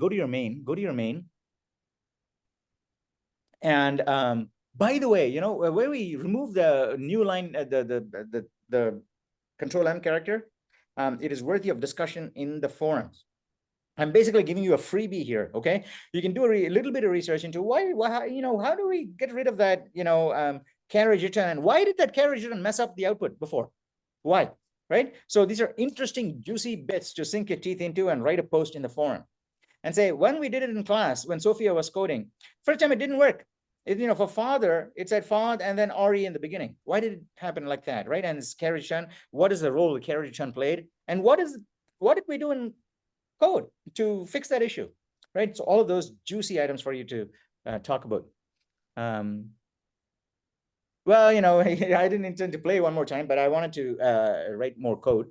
All right. So now what we want to do is where you go and read, go to your main, further up your main. All right. Where you have a vector, right? Now change that vector to the vector that Brandon actually likes. Say make that vector of string. All right. Vector. No, go to the beginning of 46. Go to the beginning of 46.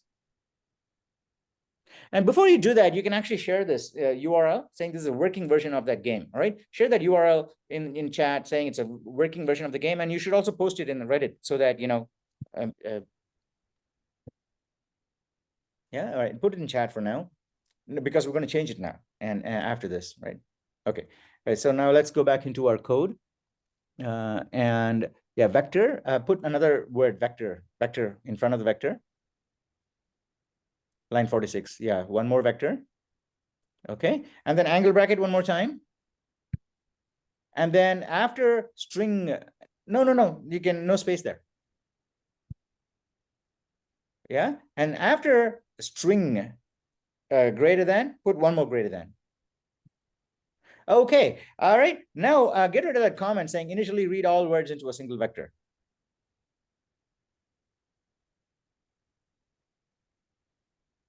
Okay, now let's put a comment above line 46. Okay, so create a blank line above, yeah, and put a blank line too, because it's going to be a comment there, which is one more blank line, and then yeah, there you go. Right now here on 47, we want to say words is a vector of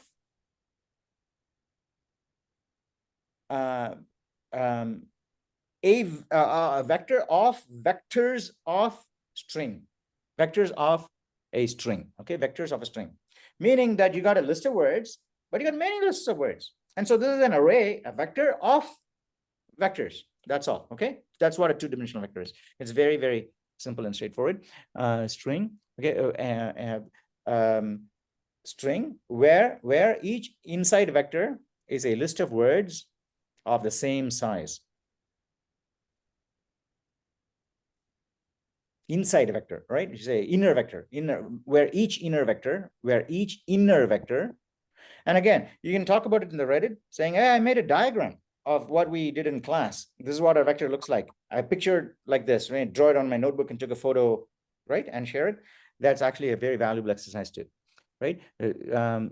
Where each inner vector is a string of the same size,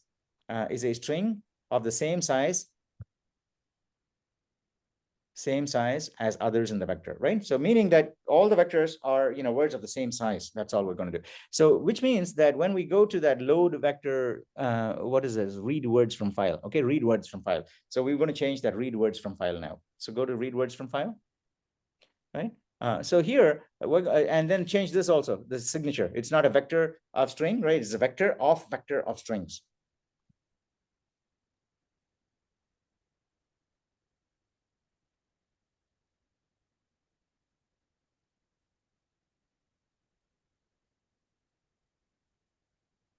And then, yeah, vector, no, not comma, yeah, vector, and then you need that one there.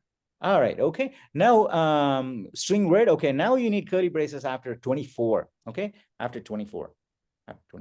You done, yeah, curly brace, enter. Now you say size t length equals, yeah, on the end, next, yeah, size t length equals, or len equals, right? Size t length equals word dot length. And what do we do? Yeah, we have to resize. Yeah, okay. Word dot length. Open close parentheses. Enter. Semicolon, enter. Yeah, and now you can say if oh no, size t length equals word dot length, not word dot, size t length equals word dot length. Length equals, Yeah. yeah, equals space, yeah, space before the equals, yeah. Right, now on the next line, you're going to say if on the next line, you say if length is greater than or equal to words dot size,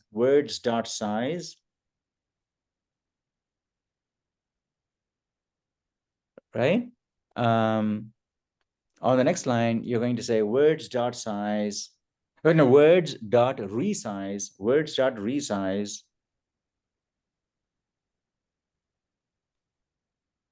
open parent, yeah, resize, and then you want to say length plus 1. I don't think there's a corner case here, but I suspected there was one the last time, but it's okay. Right, I think this will work. Right, length plus 1. All right, okay. And then after the if statement, you don't need braces for the if statement because, you know, that's all there is to that one. Right, and then, yeah, so there, yeah, right there, what you want to do is words square bracket length, words square bracket length, and then outside of that, you're going to say dot pushback word. Okay, essentially what you have before. And now there's yeah, can get rid of that. Now here's one thing we have to do. We are going to just say void instead of size t return on line 16 because there is no sensible thing that you can actually return. Oh, actually there is. Yeah. All right, no, that's okay. Well, no, let's not change it. All right. So where you have string word, okay, where you on line 23 hit, yeah, go to line 23, hit enter. No, enter at the end of the line. You say size t num words equals 0. Okay, size t num words equals 0. All right, and then go to the line 29 and hit enter. You can say plus plus num words.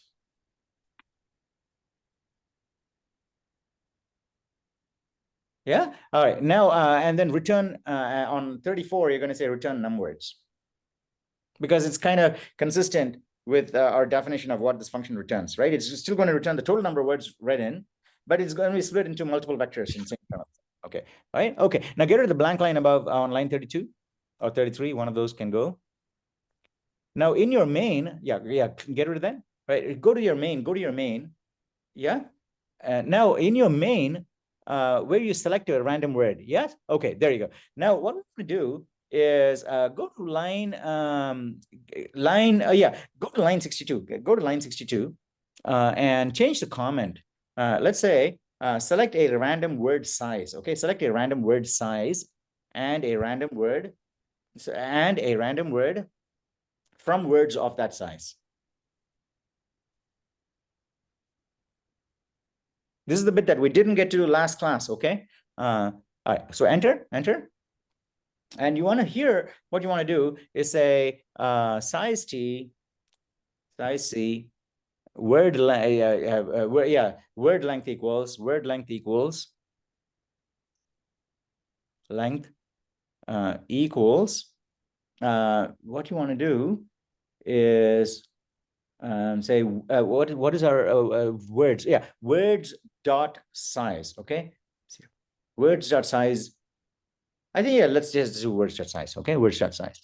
Technically, it's words dot size plus 1, but you know that's only when we surface the information to the user. Right? And then open parentheses, open close. Yeah, and then semicolon at the end. Now here, what we want to do is random word equals. Word instead of words dot size, you're going to say words square bracket. Words square bracket.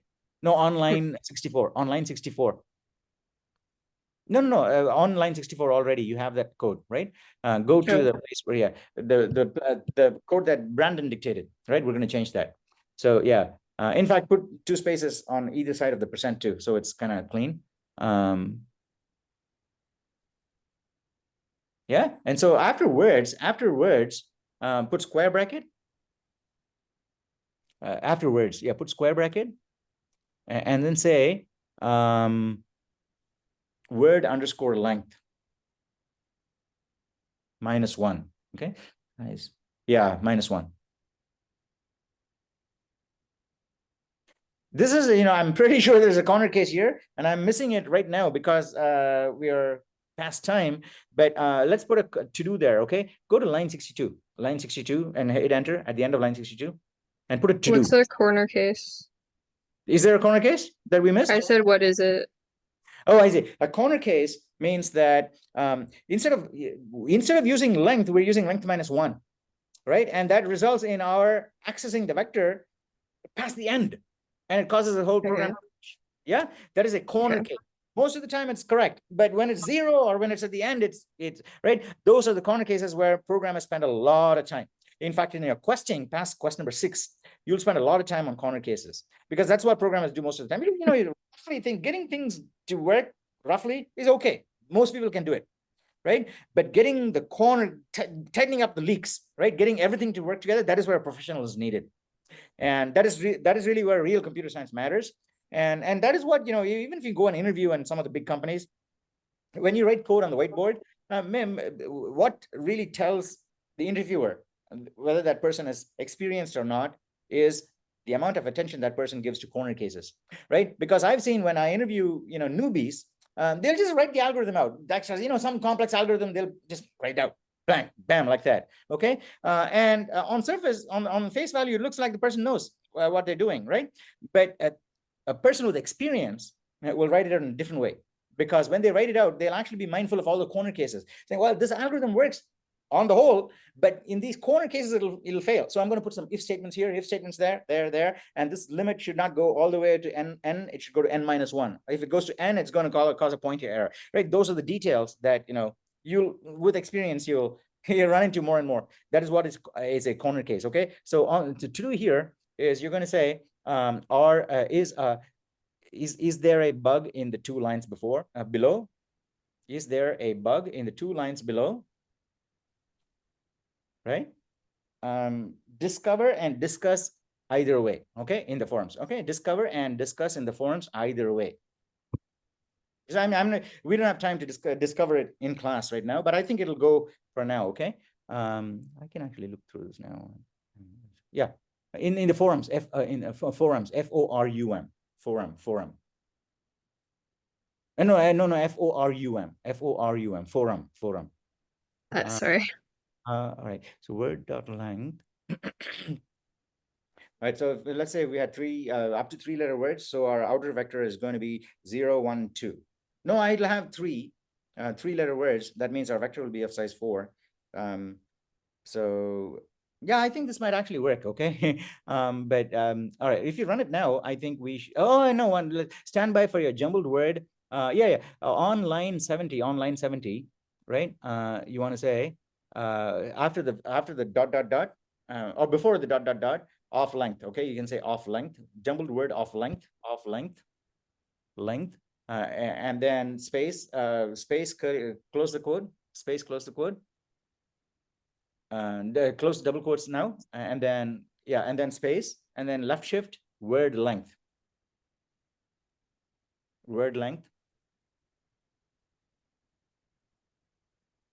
Yeah, and then I think, and then space, and then the dot will be there, right? Space, and then double quote there. No, double quote. Yeah. All right, I think that should, even though it's past the last, that vertical guide, it's okay. I think we should be able to run it now. Okay.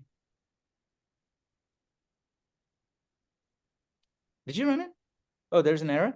No, 1 sec. Hang on. Word square bracket. No, it's random. Oh, I see. Random word equals, where is our line? Okay, random word equals words square bracket. Oh, I see. Wait a sec. Okay. Words. Oh, I see. Words square bracket. No, hang on. Oh, we pick a random. Hang on. Select a random word size. I see. We haven't selected a random word size. Gee, it is messed up. I'm willing to talk you through this code, but I'm mindful that some of you have to go. Please give me a thumbs up if whoever is willing to stay behind for another 5 minutes. It will only take 5 minutes for me to fix this code. Okay. Sophia, is it okay with you to just continue to fix this code? Yeah. Yeah, all right, okay, let's do this, okay? But if some of you want to leave, it's okay. You can look at the code later. And best of luck for your midterm. No class on Thursday. If you have any questions, you should ask and take advantage of, the help that Caitlin and Josh are offering. Okay, I'm I'm just also, gonna turn on the lights yeah, because the sure. sun went down. Yeah. I got the light already on, so but I did notice this problem before. Okay, all right, let me look at this. Okay, so select a random word size and a random word from words of that. Oh, I see. Okay, so all right. So let's go to line 65. Okay, so what we want to do is rand percent words dot size. We missed that. Okay, rand percent words dot size, not word dot size. Rand percent words dot size. On line 65, rand percent words dot size. Rand open close. Rand open close. This is my cursor. All right. Space, percent. Okay, so that gives us a random vector inside of that. Okay, and so now we've got that vector. Now we want to find a random word from that vector. So what we want to do is random word equals words square bracket, and inside of the square bracket you're going to say word length. Okay, word length.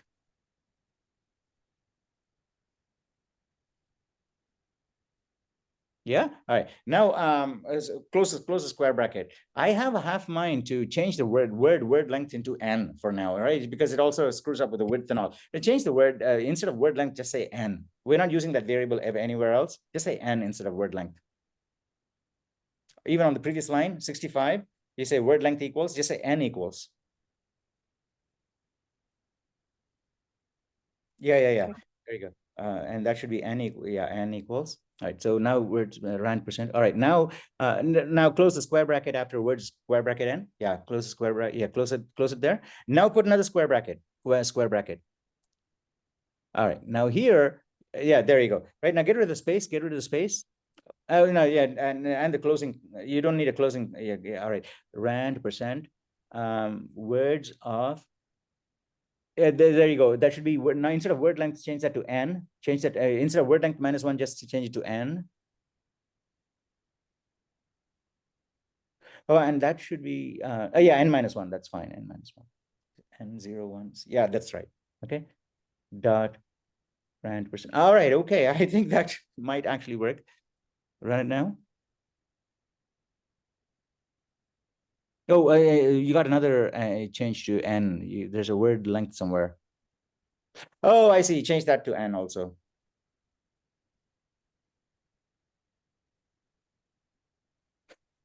Is it 7? Is it 7? MNOYCOC. It is 7. Yes. Okay. All right. So with this convoluted logic that we did, it's actually not convoluted. It just looks convoluted because we did it in 2 minutes at the end of class and all of you are sleepy already. Okay. But it is not really convoluted code. What we're doing there is we have this vector of vectors. Okay. What we want is a random vector from that vector of vectors, meaning that, I have 7 vectors in there. Which one should I pick? Pick a random number from 0 to 7. That gives you the inner vector. That inner vector has all words of length 4, all words of length 3. Now we do the same thing as before. So we pick a random number, which is inside of that vector. That's all we're doing, right? Just 2 steps. So we did a small extension to what we did before. But anyway, what is this? MNOOCE. I have no idea what the hell that word is. I mean, there's too much of a time crunch to solve it. Does anybody have a guess? I know. All right, you can do your fish. What is it? Economy. Economy. Oh, you don't have economy. All right, okay. Man. That is good. But this is actually a pretty cool. You run it again. We should get another, not 7-letter. Okay, maybe another random letter. Okay, run one more time. Let's see if we get another word length. Length 3. Okay. All right, good. Now I'm pretty sure we'll get this answer. Cat. It's cat, isn't it? Yeah. Oh, oh my gosh, it's after. All right, okay. It's getting too late in the day. But anyway, it's enough for it's good fun. Anyway, so the way you can extend this game, or if Richard wants to, adapt this for his game, is to basically make the inner vector, the length of the word, your level, right? You start off with 3-letter words, picking your inner vector 3. right? If you get that within 50 seconds, then the next word you get is from a 4-letter bank, because inside of your word lists, you got them segregated by word length, right? So you can actually advance levels. So you can say my first round is going to be a 3-letter word. The second round is going to be a 4-letter word. Okay. And you do it all the way up to 7 rounds. And if they get all the 7 words, you can say you won. Actually, it's a fantastic game. Okay. It is actually a fantastic game, especially if Richard completes that web server and runs it. I'm in half a mood to get all the CS2A students to run it in class. Yeah. It will be a fun exercise, and it's not just Richard. Anyone, if you want, you can do your own version. Okay. Also, since we already have the idea fleshed out by Richard, you already have one part of that block removed, right? So you can actually say, all right, you got the specs now. So I'm going to try and do the same thing that Richard is also doing. It's like super duper good practice, especially if 2 or 3 people, do the same thing independently. You can, compare and contrast too later on. And maybe Ava or someone is going to do a version of Richard's code, which does it in a slightly different way, and then and then Richard can adapt that too, right? You can say, hey, I'll pinch your idea and make my game server do that too. It's all really cool. You can do a leaderboard. I can show you how to do a leaderboard, website leaderboard and all those cool things. And it'll be super fun. Anyway, we managed to extend that program. Sophia, I'm glad this was actually useful to you. This was a useful exercise. Yes. Yeah, absolutely. Yeah, thank you so much. I'm glad this was useful. More people should volunteer. We're not going to talk about this code anymore. Next class, because no class on Thursday. Next Tuesday, what we'll do is start with a brand new idea, right? Something to position something on screen, so you can draw stuff and play around with games like Dungeon, or you can implement a game like Dungeon, an ASCII game, those kinds of things. We'll start with Angry Birds. I think that is eminently doable in class. Okay, and again. I tell you, within 100 lines of code, this is like 70 lines of code, right? Oh, maybe we changed it. Maybe it's 85 now. What is the length now? I think 85. Oh, 80 lines, maybe 85 lines. 90 lines. Okay. 94. Well, yeah, it's less than 100 lines. I'm pretty sure the other programs we'll write are also, even the ones that we do with Angry Bird, lookalike ASCII version of that. I'm pretty sure it'll be less than 100 lines. It's going to be fun. I'm looking forward to it, because I haven't done it before. I don't know if it's going to be 100 lines, but based on this, I think it'll be something similar. It was fun, and we'll do that using objects, okay? So it's going to be C++ from here on out. This is the last C-style program we have written in this class, okay? So until now, we've done C-style programming. C+ tokens like cout and stuff like that, IO streams. But really, the logic is all C-style. We haven't done any real abstraction of stuff. We're going to start doing that next class. It is a really, really powerful feature, which, it allows abstraction is something that lets you have maximum use of your own creative juices in your head. Okay. And this is the reason why I think C++, object-oriented, that paradigm actually lends itself to creative work, because a lot of the drudgery is taken out from you, right? Saying, this is complicated object. You don't need to know all the detail. I'll take care of that. This is the only 3 functions you need to know for this object. And so you'll find a lot of those things, okay? Which means that you can just focus on what you want to do and get, the stuff to do it for you. It's really super useful if you're going to be using an AI agent in the future, right? Because most people who use AI agents in the future may not get what they want to do, because they don't know what to do, because they're asking the right question is the hardest part.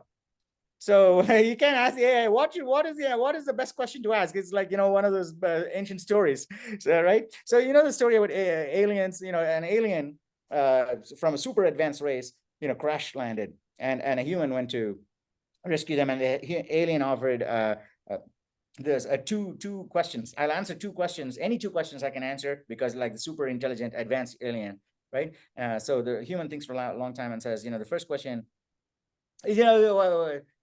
what was I actually Can you guys share this so I can study it, please? Because I really don't understand much of this, so I need to study. Please do share this. Yeah, Sophia. And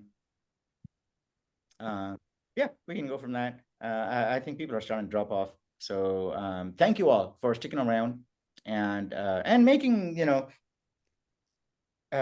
making it cool for everybody, okay? And for switching your cameras on and following along in class. Sophia, thank you so much for coding. Yeah. Of course. Yeah, it's great. And please summarize all of this, and use all the points from here to talk about in the forums. And Anyway, with the alien, Yeah, it won't copy. It won't copy. you have to fork the Oh, code. I can post it on Reddit. Yeah, post it on Reddit. Or post Does it that on work? chat, please. You have to fork the code to copy it. Work it. No, it won't even copy the URL. Can you just post it on chat, please?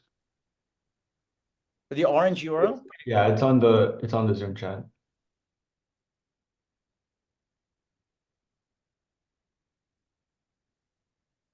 Did you get it, Richard? No, I didn't.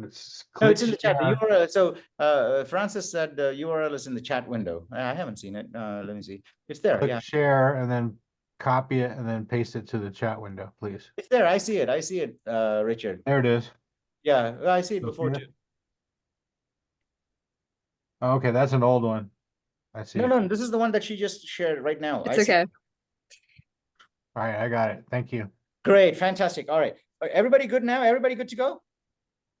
All right, now give me a thumbs up if you're feeling good about the midterm. Okay, if you do absolutely horribly in the midterm, no, Richard. If you do absolutely horribly, you get another chance in week 11. Okay, and you have the list of topics to study, and it's all C++. You know, objects are going to come later. It's all the way up to they're all just C programming and logic stuff. Okay, so you won't have any problems. Reference parameters. Keep an eye Is out there for any review material available? you know, basically the review material, if you ask Caitlin or Josh, they actually have a list of review stuff that you can use. Yeah. In fact, Caitlin posted a huge list of review stuff on the Reddit. Yeah, that list Okay, is how big. can I contact them? It's on, you know, you can just go to the blue subreddit and search for post by Caitlin, right? Okay. You know, it's right there in the top 100 posts. It's there. It would say midterm review or something like that. Yeah, Just Caitlin's message her on list. Reddit. Let me Caitlin's just list go is to really good. CS2A subreddit and search for midterm review. I'm pretty sure you'll get it. Okay. Yeah, midterm review, and huge list. Okay, and videos and all these things. Very, very useful. All right, Okay. best of luck. Take it easy, and I will see you guys next week. But keep coding. All right, keep coding all the way, despite the class thing that we don't have class on Thursday. I will look forward to seeing you all on Tuesday. If you have any questions, any doubts, anything that I can help with, anything that Josh or Caitlin can help with, please reach out. Okay, please reach out. You have already paid for all of this. You already paid for all of this. Okay, so if you don't use it, that's basically like going into a bar and $20. I don't want anything. Okay, so that's essentially what would happen. So please ask us. You know, I can help you. I'm totally fine with helping and. All right. Next week. Yeah, I have a question actually. Yes. But should I ask now or in an email or something? You can ask now if it's going to be of a general interest, or you can ask in the Reddit too. You know, there may be people with the same question who are not patient enough to watch the video. Okay. I mean, it's just about like pointer basics. What do Oh, you all right. recommend? All right. So pointer basics, we will cover pointers in depth in just a couple of weeks from now. So don't worry about pointers at all. It's actually outside of class.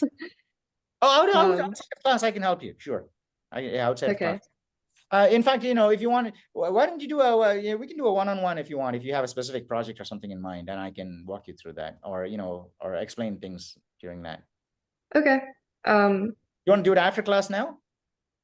That works for me because I might be working on it tomorrow, but whatever let's is do it after best for class. you. Okay, let's do it after class. People can check out and then I'll look at your code. Or you can ask. Yeah. Should I start pulling it up? Yeah, well, yeah, everybody, you guys, if you want to hang around, you can hang around, or if you want to take off, you can take off. Best of luck, okay? All right. Yeah, Sophia, go ahead and share your screen. All right. Just pulling it up.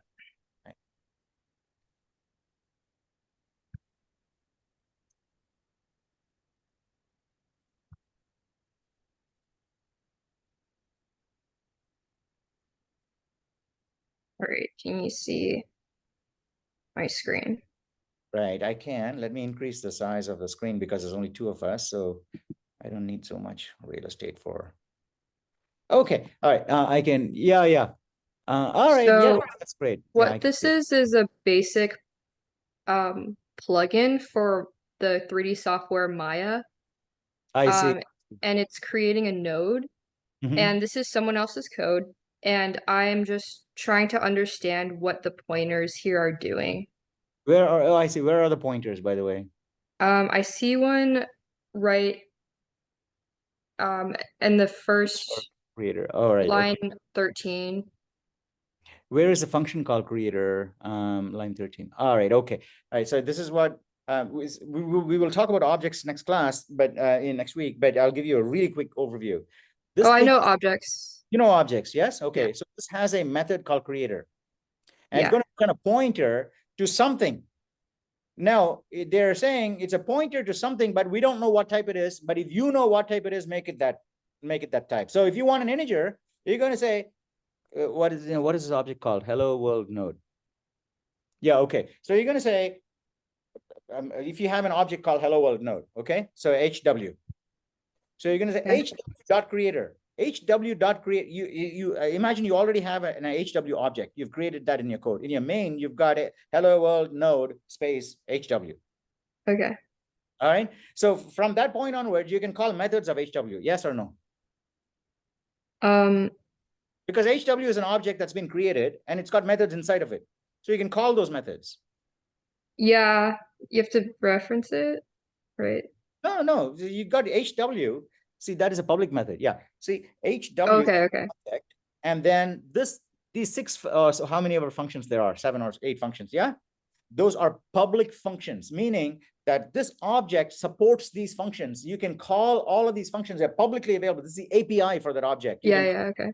Yeah, this is the API for that object.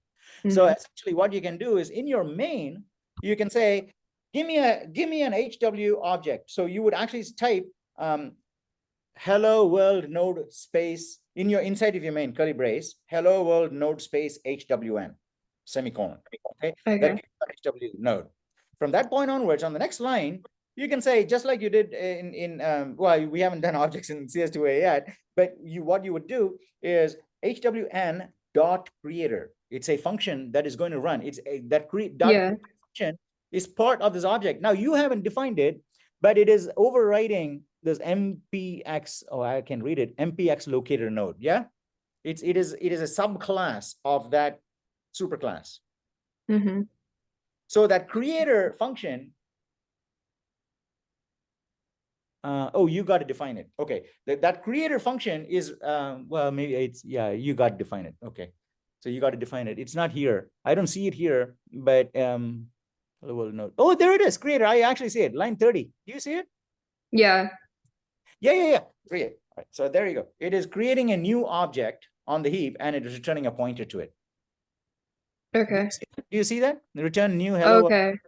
It's creating a new node, and it's returning a pointer to it. Okay. Right, because new basically creates an object and returns a pointer, and you're just returning it to the caller. Now, a good question at this point would be, why is it void star? Because we know it's returning a hello world node. Yes. Yeah. Because in line 30 it says it returns. Oh, it is returning void star, right? But we know it returns a hello world node pointer. It returns a pointer to a hello world node because that's what's being allocated. We know that's what. Right? So why do you say it's a void star? And it's a void star because the programmers, the designers thought, well, this is a subclass of that, and that's a subclass of this. So maybe it's an object chain in that ontology.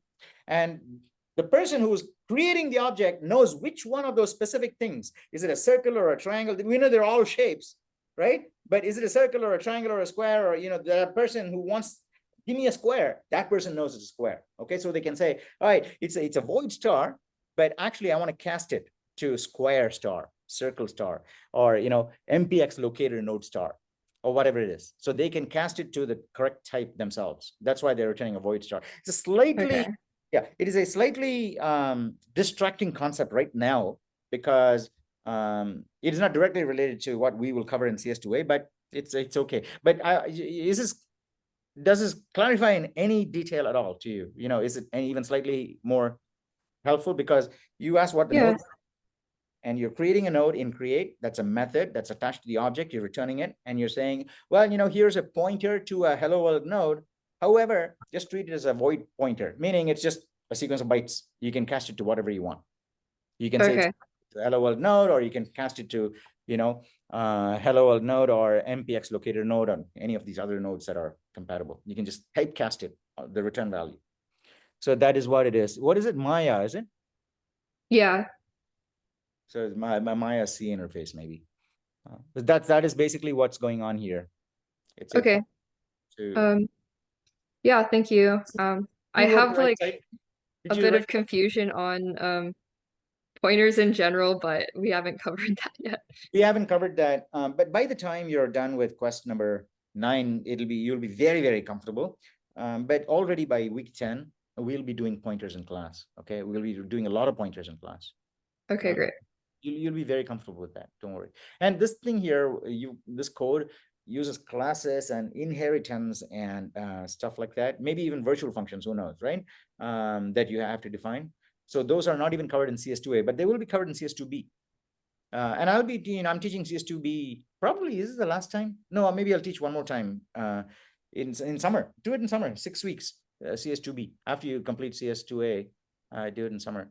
It'll be great. There you'll have an opportunity to do this all, yourself. Essentially doing what Maya has in the background and what you're building on top. Essentially what you're doing here, plus what Maya has already done for you, meaning that MPX locator node. Because you didn't do that, right? You're actually importing a library and that's got it in there.